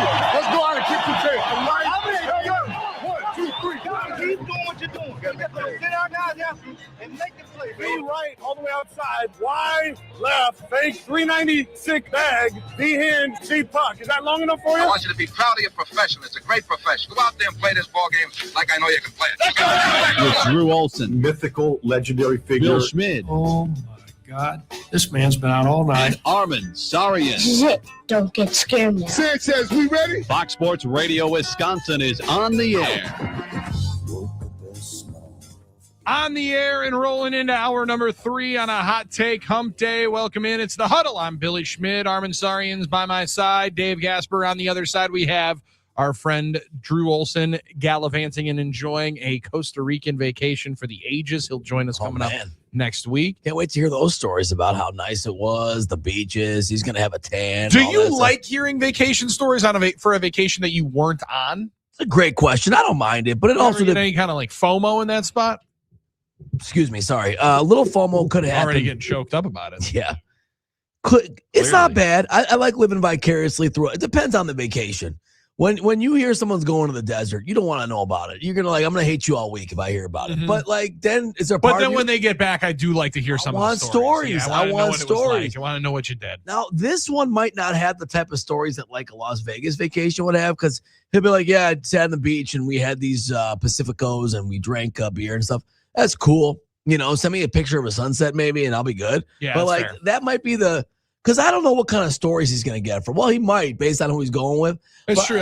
Drew's crew, you never know what kind of stories you could find. You never know what's going to happen. But then it's sort of like, when I come back or like if someone comes back from vacation, it's like you really need to tell people about it. But I always make the joke, though, Billy, about people on the radio like to talk about the vacation they're going to take. Love it. Like to make sure everyone knows they're going to be off and stuff like that. And maybe we shouldn't do that. So, hey, it's a tradition in radio. It is what we do, but it's a tradition unlike any other. Unlike it's one that we get all the time. And frankly, as long as it's your thing, keep doing it, right? And if it's a radio broadcast thing, let everybody know. That being said, like you have to know what person's going to enjoy it. Like I'm not going to probably like send you pictures unless like I'm at the craps table in the desert. Then you're like, all right, I want to see this imagery, Armen. Let's go. That's true. Like if I went to a national park, I am sending my boy Doug Russell the Love Muscle a picture. Doug wants the pictures. I want to let him know, hey, I got some social capital. I saw a park. You got to know. I was in nature. Man. Yeah, I was doing it. But otherwise, I like that deal because there's some people that are going to be going through a bunch of vacations. It's still that time of year where it's that limbo time, right? Yeah. Where colleges are about to be starting to finish up. Final exams rolling probably this week and next week.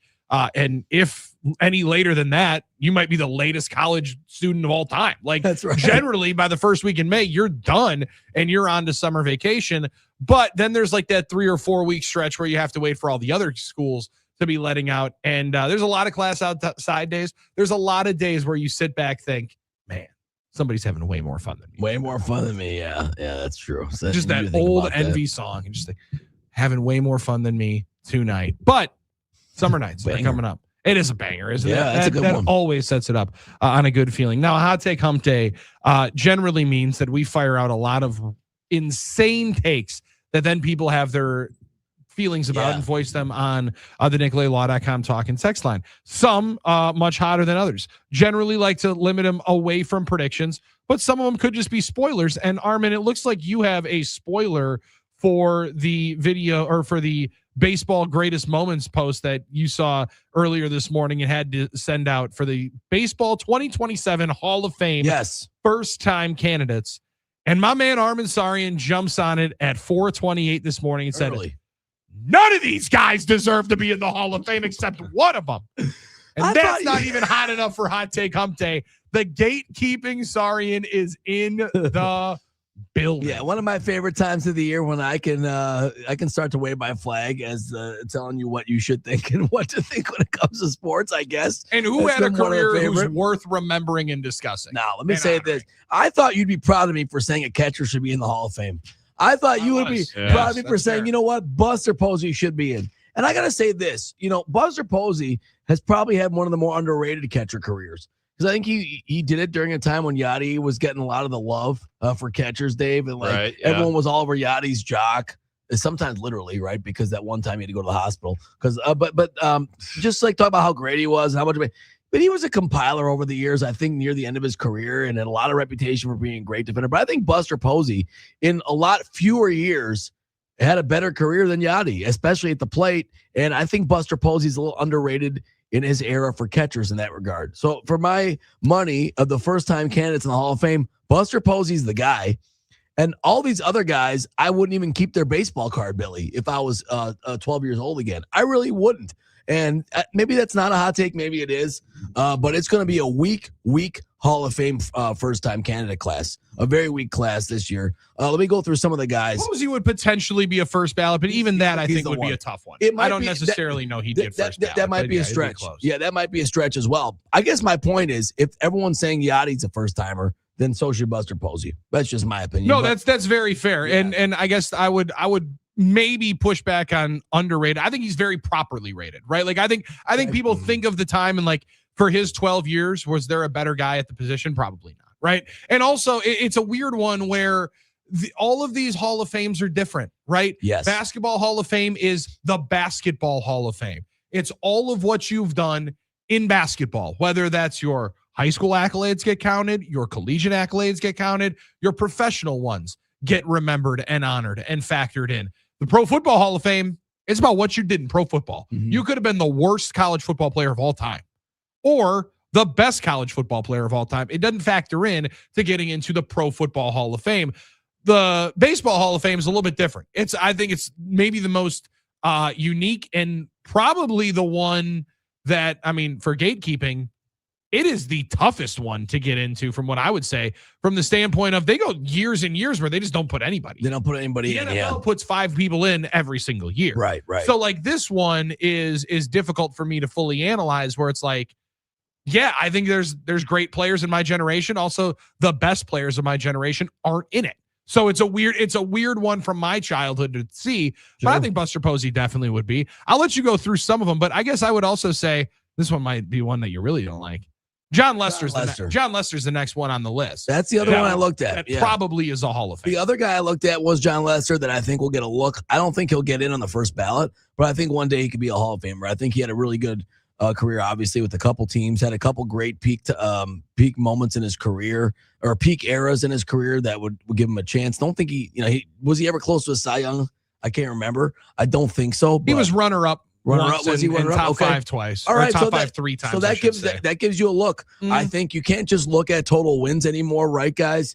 For pitchers, because that's no longer a fair threshold. You can't say, well, the guy didn't get 200 wins. Well, a lot of pitchers aren't going to get 200 wins anymore. Well, it used to be 300. 300 used to be. 300 wins was the benchmark, and Lester gets to 200. I would say 200 is like, if you're gonna, because they are still gonna factor in the counting stat. Like that is still gonna be a part of it, and that benchmark is one that you do look at. But even like Justin Verlander and Max Scherzer aren't even at 300 wins, and they're I don't think going to get close. But I think you could put just like 500 home runs might not happen. That's probably going to be an unfair threshold to hold guys to. There's still magic numbers.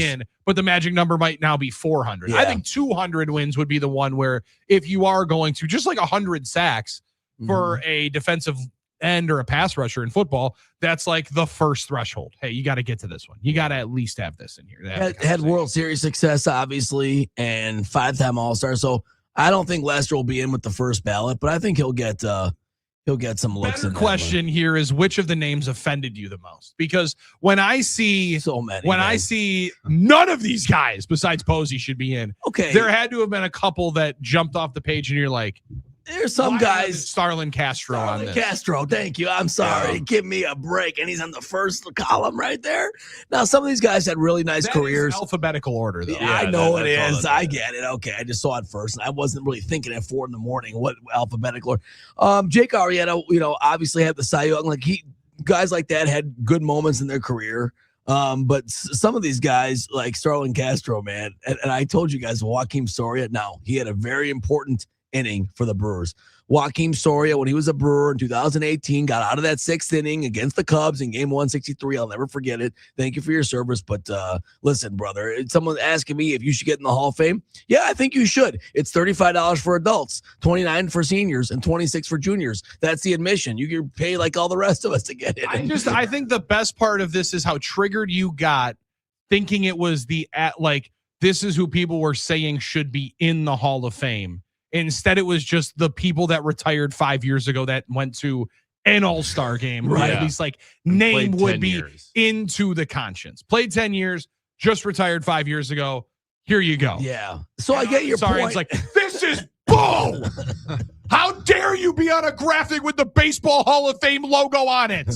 So I get your point on that, right? It's like, Armen, these are just the guys that have entered the space, right? And they're putting them on the graphic and everything like that. But someone's got to get on the graphic, right? I mean, that's all I'm saying. Someone's got to get on the graphic, and you're putting Mitch Moreland on there. I don't know. I just well, it's like this past year's Hall of Fame ballot where the first year eligible class, only one guy, Cole Hamels, received enough votes to stay on the ballot. Yeah. Which Ryan Braun was actually second among the first-time eligibles, and he fell off the ballot. And we know how people feel about that, right? But I was surprised he got as many votes as he did. I just love how mad it made you. Yeah, how succinctly and how quickly that'll trigger you of these guys. How dare you celebrate a 10-year career where you were an all-star? You're not a Hall of Famer, and you should not even be able to enjoy looking at this picture. Wade Davis, Asdrubal Cabrera, Todd Frazier, J.A. Happ, Scott Kazmir, Andrew Miller. Now, I will say, and you brought this up earlier about Andrew Miller, for instance, it is fun to look at Because it's like looking through an old yearbook of old players and stuff like that. And then you get old memories and baseball memories. It's like looking through old baseball cards. And one of the enjoyments is to look at the names, the pictures, and consider them. As a baseball fan, we all are. You get to enjoy these guys. And Billy, like, you start to think about them again. And you brought up the fact, like, you think of what a guy like Andrew Miller's done. Been out of the league now for 5 years. You mentioned that. Couldn't believe it. Yeah. I would say this, when I look at a list like this, all it does is make me feel real old. Yeah, but that's exactly it, right? Because I remember a day and age when Starlin Castro was a notable name, because I believe, and I very much could be wrong here, I think he was at one time the first player to debut that was like born in 1990. Oh, that might be true. Yeah. And then all of a sudden it's like, whoa. People are like, wow, a 90s kid playing in the big leagues. This is wild. As he debuted at 20 years old. And now you look at you look at the Brewers roster, there might be one guy that was born just around 1990. And if he is, you're looking at him saying, when on earth are you going to replace him with a much younger, more athletic guy? So that's the moment when I look at a list like that, where it just slaps me in the face of, hey, these are all the guys you watched not when you were a kid. Yeah, exactly. A teenager and a young adult. That was the slap in the face of, wow, you're starting to get old if I didn't realize Andrew Miller's been out of baseball for 5 years. And Starlin Castro was a 4-time All-Star. For instance, Robin Yount was a 3-time All-Star. So it's another good reminder that honor isn't necessarily all it's made up to be either. Even though it's nice to be an All-Star and it is important, it also signifies like good first half of the year. Yeah. Don't have to, All-Stars were different back in the 80s. They were different. You don't have to continually try to degrade and low down on different people's accolades. No, I didn't degrade it. I'm just putting it in proper context. Just said those All-Star games don't count like his.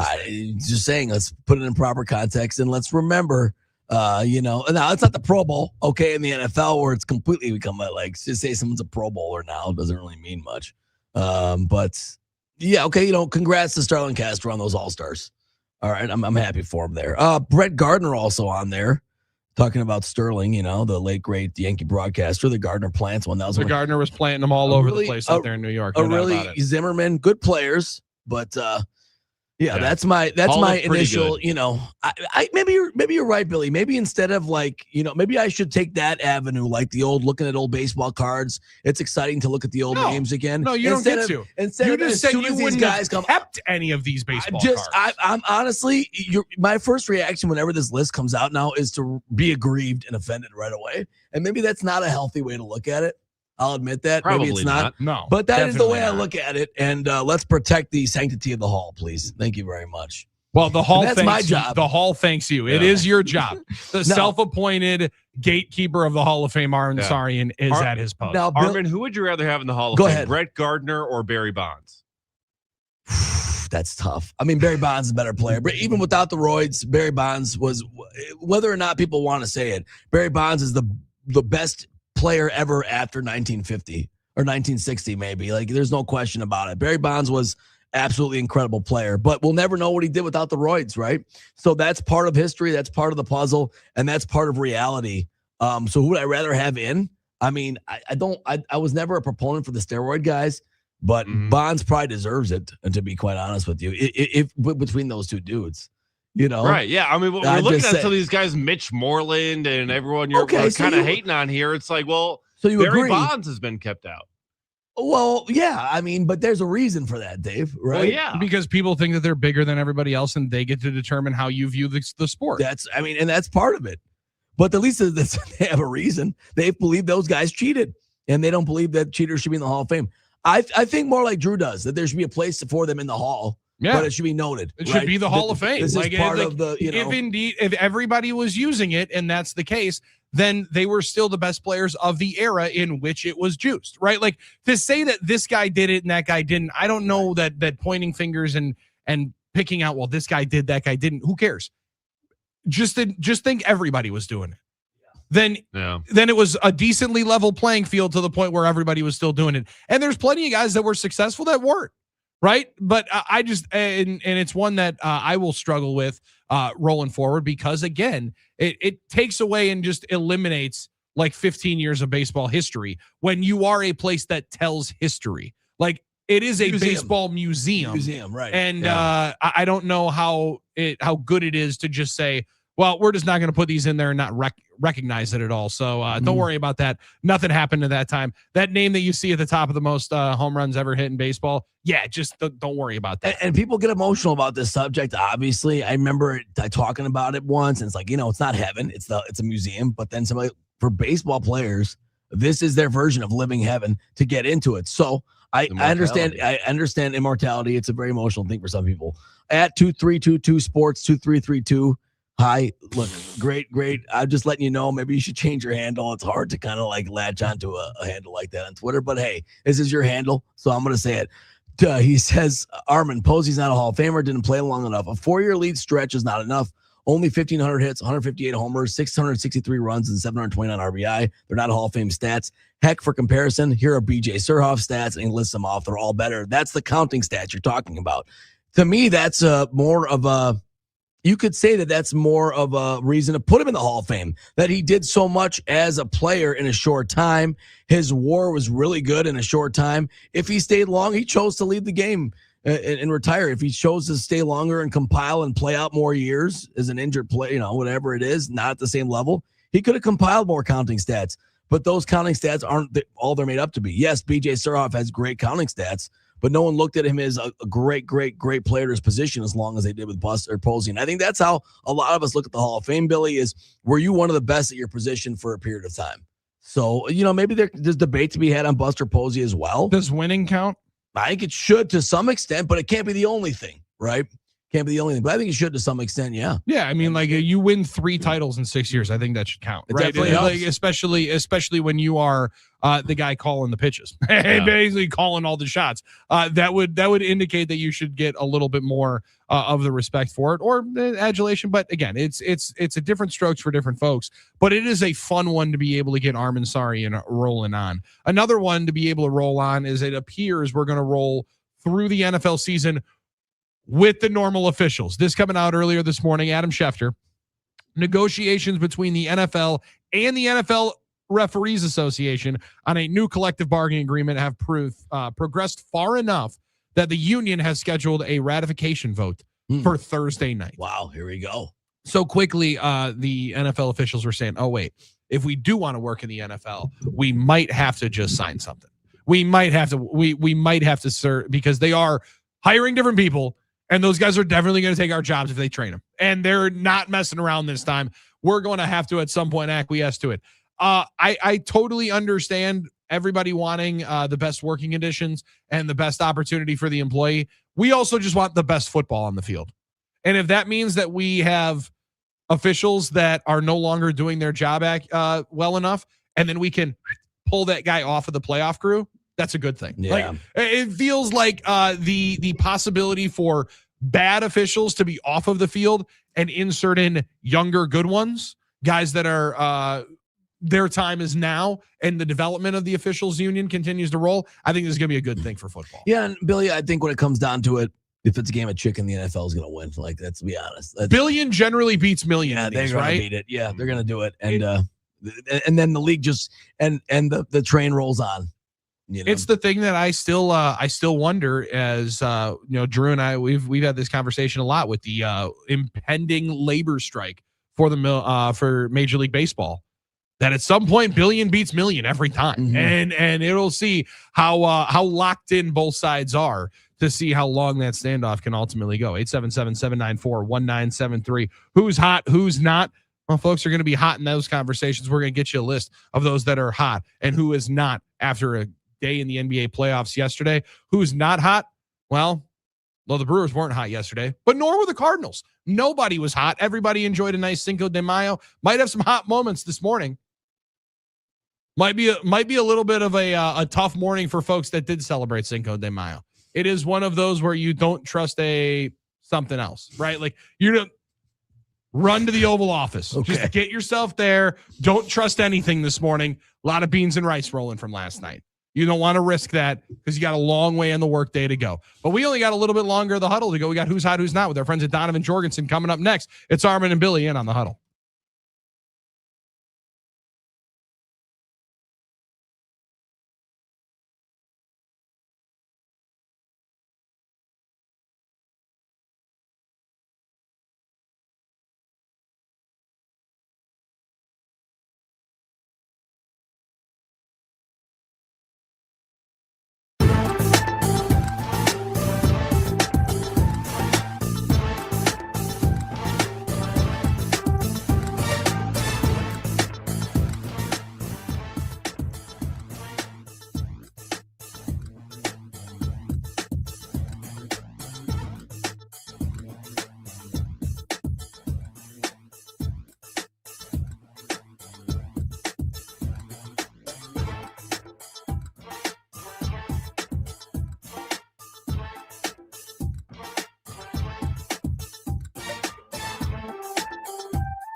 Welcome back. It is a beautiful Wednesday edition, a hot take hump day edition of the Huddle. Fox Sports Radio, Wisconsin. Time now for Who's Hot, Who's Not. Presented by Donovan Jorgensen Heating and Cooling, serving our community for over 40 years. DonovanJorgensen.com, largest employee-owned HVAC company in the state of Wisconsin. 3 locations: West Dallas, New Berlin, McGuanago. Soon to be their newest 4th location coming up in Menominee Falls, opening later on this summer. Heating and cooling is what they do. Other companies will claim to do plumbing, siding, electrical, and your HVAC. Sure, good one. Just remember, a jack of all trades sometimes means a master of none. Master of one, HVAC. That's DonovanJorgensen.com for more information. Donovan Jorgensen Heating and Cooling. DonovanJorgensen.com is the place to go to when you're listening to Who's Hot, Who's Not, and you're like, sweet, we got to be able to celebrate the fact that sadly Michael Busch is going to be in that hot category. My man was 3 for 4 last night, helped the Cubs beat the Cincinnati Reds, had a game-tying home run in the 8th inning and a game-winning base hit in the 10th. They're calling that a base hit, Armen. Now, if you're going to go on the gatekeeping side, when Ellie De La Cruz lays that bad boy off to the right side in that sweet Cincinnati hoodie, that's a weird labeling of a base hit to win the game, because it seemed like a rather routine play. Should have been making. It was a high chopper, I guess, up the middle. So maybe because they thought that, have to ask the great Drew, the great Drew Olson this one. He'd be an authority on the subject. Maybe they thought it'd be a tough play. I don't know what the reason is, but it sure looked bad. I don't care what anybody says. It looked brutal. Yeah. When you olay it like that, I mean, that does look bad, and they're going to give it to him. So be it, I guess. But also in the hot category, Bryce Harper. He had a 2 home run day yesterday off of a home run that he had on Monday. He had gone 8 consecutive games without a home run, and it was making news to the point where ESPN put it on a super special graphic, and then my man blasts 1 against the Marlins, 2 against the A's yesterday as they get some home cooking back at Citizens Bank Park. Yeah, a couple. I got a couple for not, if you want one. Let's hear some. First of all, Stephon Diggs is not hot, but he's also not guilty. I would put that in the hot category. I guess I don't know what that is. Right, I mean, that's actually gracious. hot. Literally he was not, but then that makes him hot, I guess, in that sense. So he avoided a big problem there, found not guilty of assaulting his private chef in a pay dispute. So I don't know if Daddy on the Boat is another thing that's left to be. From what I gathered there, there was a discrepancy over like $100,000, $500,000 on the. I believe it was $100,000. I think she asked for $5 million in damages. That's a lot of meals, man. Let me tell you. That's a large discrepancy. Doesn't necessarily always go well, but going to be an interesting one. And Stephon Diggs still looking for a team. Green Bay Packers looking for a job. I mean, I don't know. I mean, I would say, do you want that headache? But then again, he was 1,000-yard receiver last year. Very productive. Very productive. That's the tough thing about when you look at the year that he had with the Patriots. Obviously it comes with a headache and some questions, but I don't know. He was 12th in catches and 15th or 16th in yards when he had 1,000 yards. Now only caught 4 TDs, but he was like one of the leaders on a team that just went to the Super Bowl. I would be surprised if nobody gives him a look. I know the talent and production is obviously tantalizing, and you know what we always do around these parts. We always say, well, once he gets to Green Bay, we'll get him out of the way, we'll get him out of trouble, we'll get him focused on football. We got leadership, we have stability, we have the community. So I don't know, Billy. I don't, you start hear the term Packer people. He never struck me as Packer people, but you never know. With leadership in charge now, maybe they'll be willing to take a chance like that. Maybe the price would be right if his services are less fascinating career for Stephon Diggs. I mean, since 2020, he's only missed 1 game outside of the torn ACL year with Houston, right? Like he misses half the year with Houston because of the knee injury. Other than that, he plays a lot of games and he's been very productive in his career.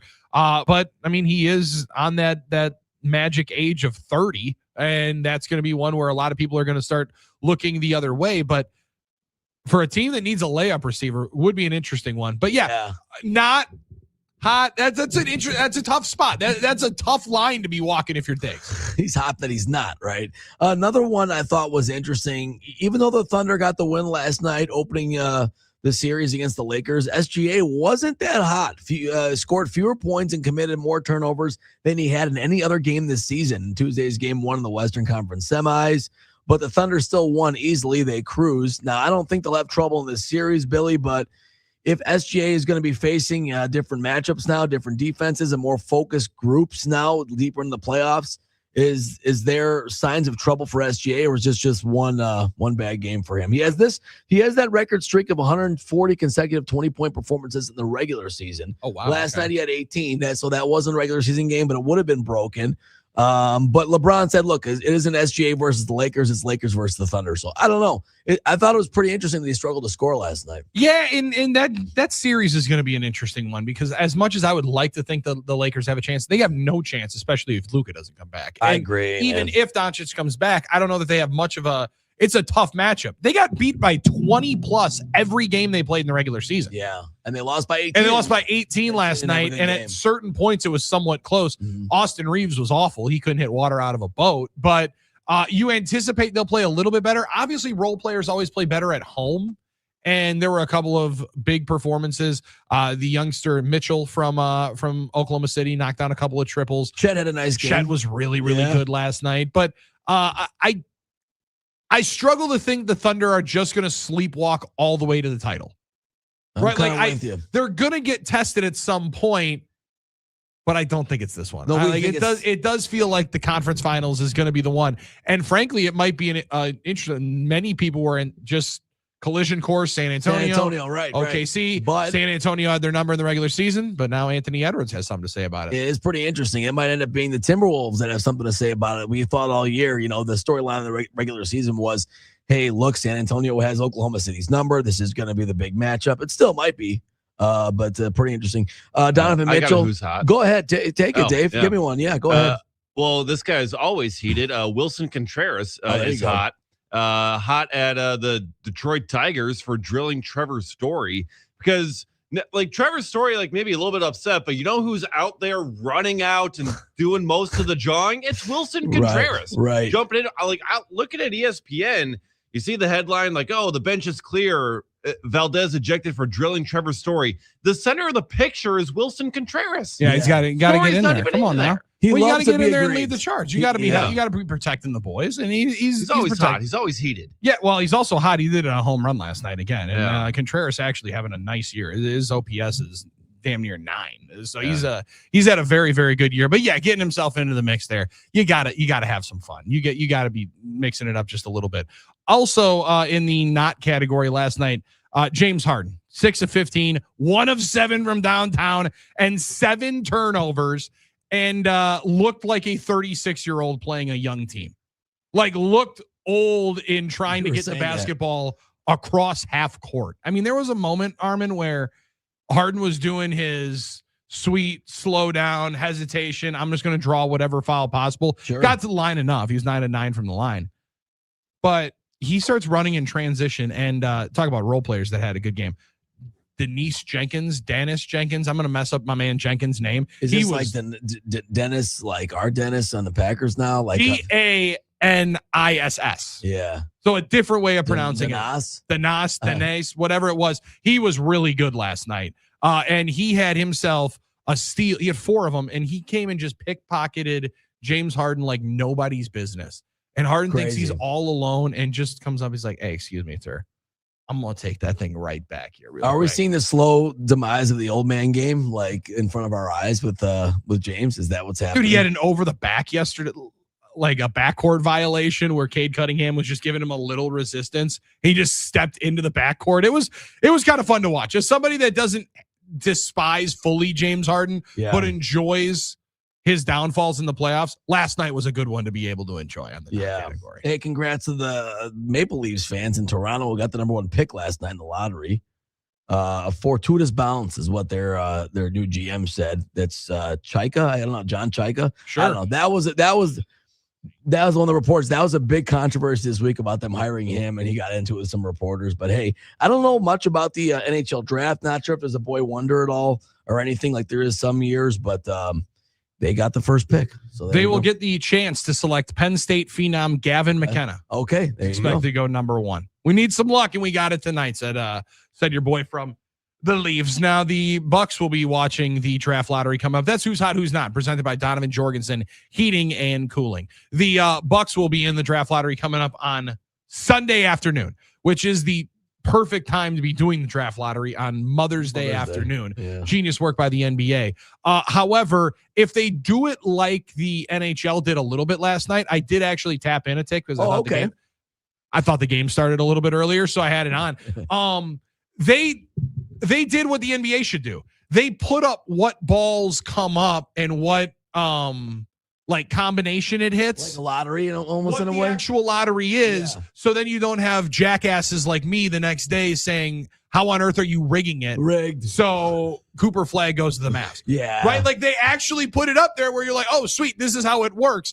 Other than grab the folder that totally was picked an hour and a half before. Well, a frozen envelope. The Detroit Pistons. And then the awkward look back. Oh, rats. Like, do it that way where we actually see the real lottery happen. It was cool. I had never seen that process before. I heard everybody tell me about it last year when they're like, "You're an idiot for thinking the NBA is fixing the draft lottery." I'm like, well, I don't know. I'm watching basketball a lot of times. Seems like some fortuitous luck. Some fortuitous bounces of the ping pong ball to roll this way. But it was pretty cut and dry last night. And that was the first time I'd actually seen that whole process. It was cool to see. I will say this, like, I'm not really big on the conspiracy theories, but I will say this, if you want to be more transparent, that would be one way to get that conversation out of there, right? And the way they do it is pretty transparent. The more I look at it, so I have to kind of dive in deeper to that. But hey, that might not be. Plus, it's also fun to watch. You're looking like you're playing the lotto a little bit, like that. 100%, a little gambling style to it. You get the actual feel to it. Jeff in Milwaukee said, "Why couldn't Stephon Diggs be this team's Andre Rison? Who's with me?" But I agree. I doubt they take a flyer on a guy who has had problems in the locker room and a questionable history outside of the locker room. He could be. I mean, that's not a bad comparison. Andre was cast off by a lot of teams, not because of talent, but because of personality. And I would say this one for Diggs. Everybody seems to love Diggs initially. Yeah. He's right. Like energy, he comes into a locker room and brings intensity, brings focus. Wants to win, wants to compete. And frankly, to start, generally, it's really good. Yeah. Now, it wasn't long in Houston because he blew out his ACL. But he was seemingly keeping everything together, and people were loving him. And CJ Stroud was giving him the ball all over the place in those first 8 games. And then he goes to New England last year. And outside of all the Cardi B stuff on the outside, Vrabel, now Lord only knows what was potentially happening throughout the regular season. Come on now. If they were going to Sedona at any points. But he was joking and saying that he enjoyed, like, Cardi B was hanging out with folks. That Diggs was a good guy in the locker room to have, a good teammate. And Mike Vrabel also has been a dude that has never been against bringing in somebody like a Randy Moss. He was on those Patriots teams that had Moss. And so I think there's reason to think Diggs could be helpful to a team. I think he's an additive into a team. Definitely. He's talented, produces. It'll be tough though for this group because of the moves they made in the offseason, clearly to open up more opportunities for their young players. I don't know that you bring in established guy that's done it and produced all over the place is exactly how you force feed more targets to Matthew Golden and Tucker Kraft and company. And I feel like when Diggs does start to get upset, it's because of the targets, because of the opportunities, and might not be the right team for that, where you can force feed to one guy. So that's a good point, Billy. Boy, that'd make it interesting though, and it would definitely infuse talent into that receiver room.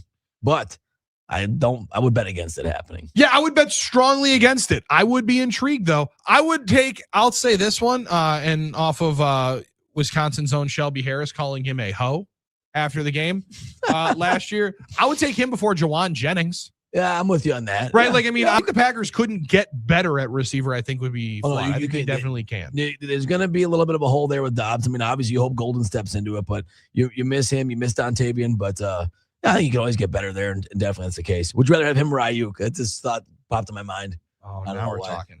I mean, Diggs is better, isn't he? I think talented-wise than Ayuk, but I don't know if you can equate the two. He has been better at times. I don't know. We haven't seen Brandon Ayuk play football in 2 years. Yeah, he's been more productive than Ayuk. Let's put it that way. And again, like, out of all the things that Stephon Diggs has been accused of and the things that he has done that we do know of, playing hard has never been something you had to question. And being available and all that and being available is never something you had to question. And, not showing up for your rehab and then not getting your money paid. That's something that Brandon Ayuk has had to deal with, and now he's dealing with it now on a grand scale in the NFL. Interesting one. I don't think it would happen, but it would be a fun one to be able to possibly see. 877-794-1973. we'll have some more Packers conversation throughout the week as folks are getting onto the field and Packers players are running around. And Tyrod Taylor is now a member of the Covenant as the backup quarterback. Packers fans' favorite player, Wisconsin football fans' favorite player. A lot of times the backup quarterback. Now we have one that's established. That conversation will only get hotter as we get later into the year. The kicking conversation will only get hotter. And the weather's only going to get hotter. So get your HVAC looked at. Donovan Jorgensen, heating and cooling, donovanjorgensen.com. We round third, head for home. Hit our wake and bake story of the day. Coming up next, Armen Sarian's right there. I'm Billy Schmid. No Drew Olson, but we're huddling up with you statewide on Fox Sports Radio, Wisconsin.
It's the Huddle, Fox Sports Radio, Wisconsin. Billy and Armen hanging out with you. Drew Olson will return next week. Dave Gasper hanging out and doing a phenomenal job on the other side of the glass, producing the program. Joining us on the YouTube stream was all of you rolling through here, and we've had a lot of fun interactions there. We had our friend Mike Witt turning 49 today. And Mike. Next year he has his AJ Hawk birthday, which is always a good one. Yeah. Hit that big 5-0 and get to celebrate there. But it's also time, if you're Mike, it's your birthday. It's a great day to be able to. But if it's a day that ends in Y, it's a great day to go to happyplacehemp.com and use promo code HUDDLE because you get 25% off everything in your cart and you get free shipping.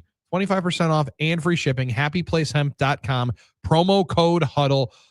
Their Drift Seltzers, Drift Gummies are phenomenal. I really, though, love those Drift Seltzers. So good and such a great grill caddy for you to hang out with throughout the day. Delta 8 gummies, Delta 9 gummies, phenomenal as well. They've got anything and everything you can think of. Sleep aids, their CBN CBD gummies will help you have the best night's sleep you'll potentially ever have. And also, you'll allow yourself to tap around on the website and go, CBD tincture, that could help. Or their pet tincture as well. Great ways to be able to help your pooch throughout the storms that are going to roll through always during the Wisconsin spring and summer. So go to happyplacehemp.com, use promo code HUDDLE, get 25% off using the promo code HUDDLE, and then it'll also get shipped right to your door for free as well. Can't beat that with a stick. All right. Our wake and bake story of the day. There's a lot of different ways that we could go with this one. A lot here of today. options, Billy. Hold on. A lot of options. Sounds like you had something running down the ramp here. What were you looking at here, Arm? Because I'm seeing a lot of great things that we roll through. Okay. Some of which I don't necessarily know that we can discuss a ton of because you sent some interesting things to my feed. There's some good stuff in there, yeah. However, the tough one that I saw was came from John Boy Media. Video servicing. Are we buying the fact that this woman said no to the proposal at Fenway Park? That's a good question, and I'm not really sure if it's a work or not because these days everything might be, but it almost seems authentic enough.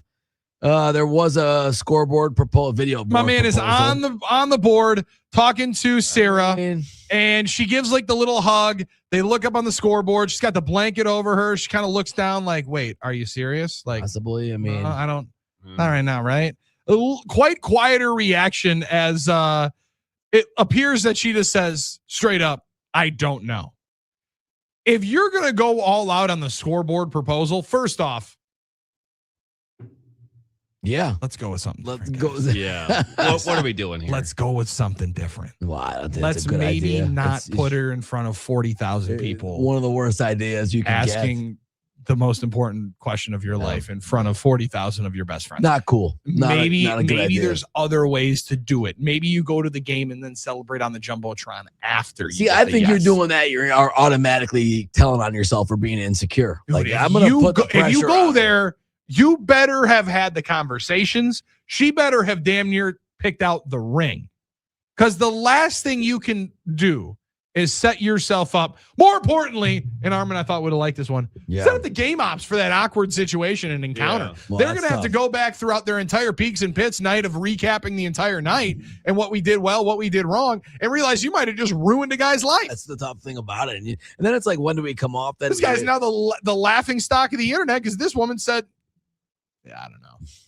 But he put himself in that I don't position. know, maybe if you had asked me not at a baseball game on the Jumbotron, maybe I would say yes. Oh, so you think she might have been? She wanted it, just not in that spot. Interesting. Maybe that's fair. That's very possible. Fair point. What if she just said, "Hey, try harder, stupid"?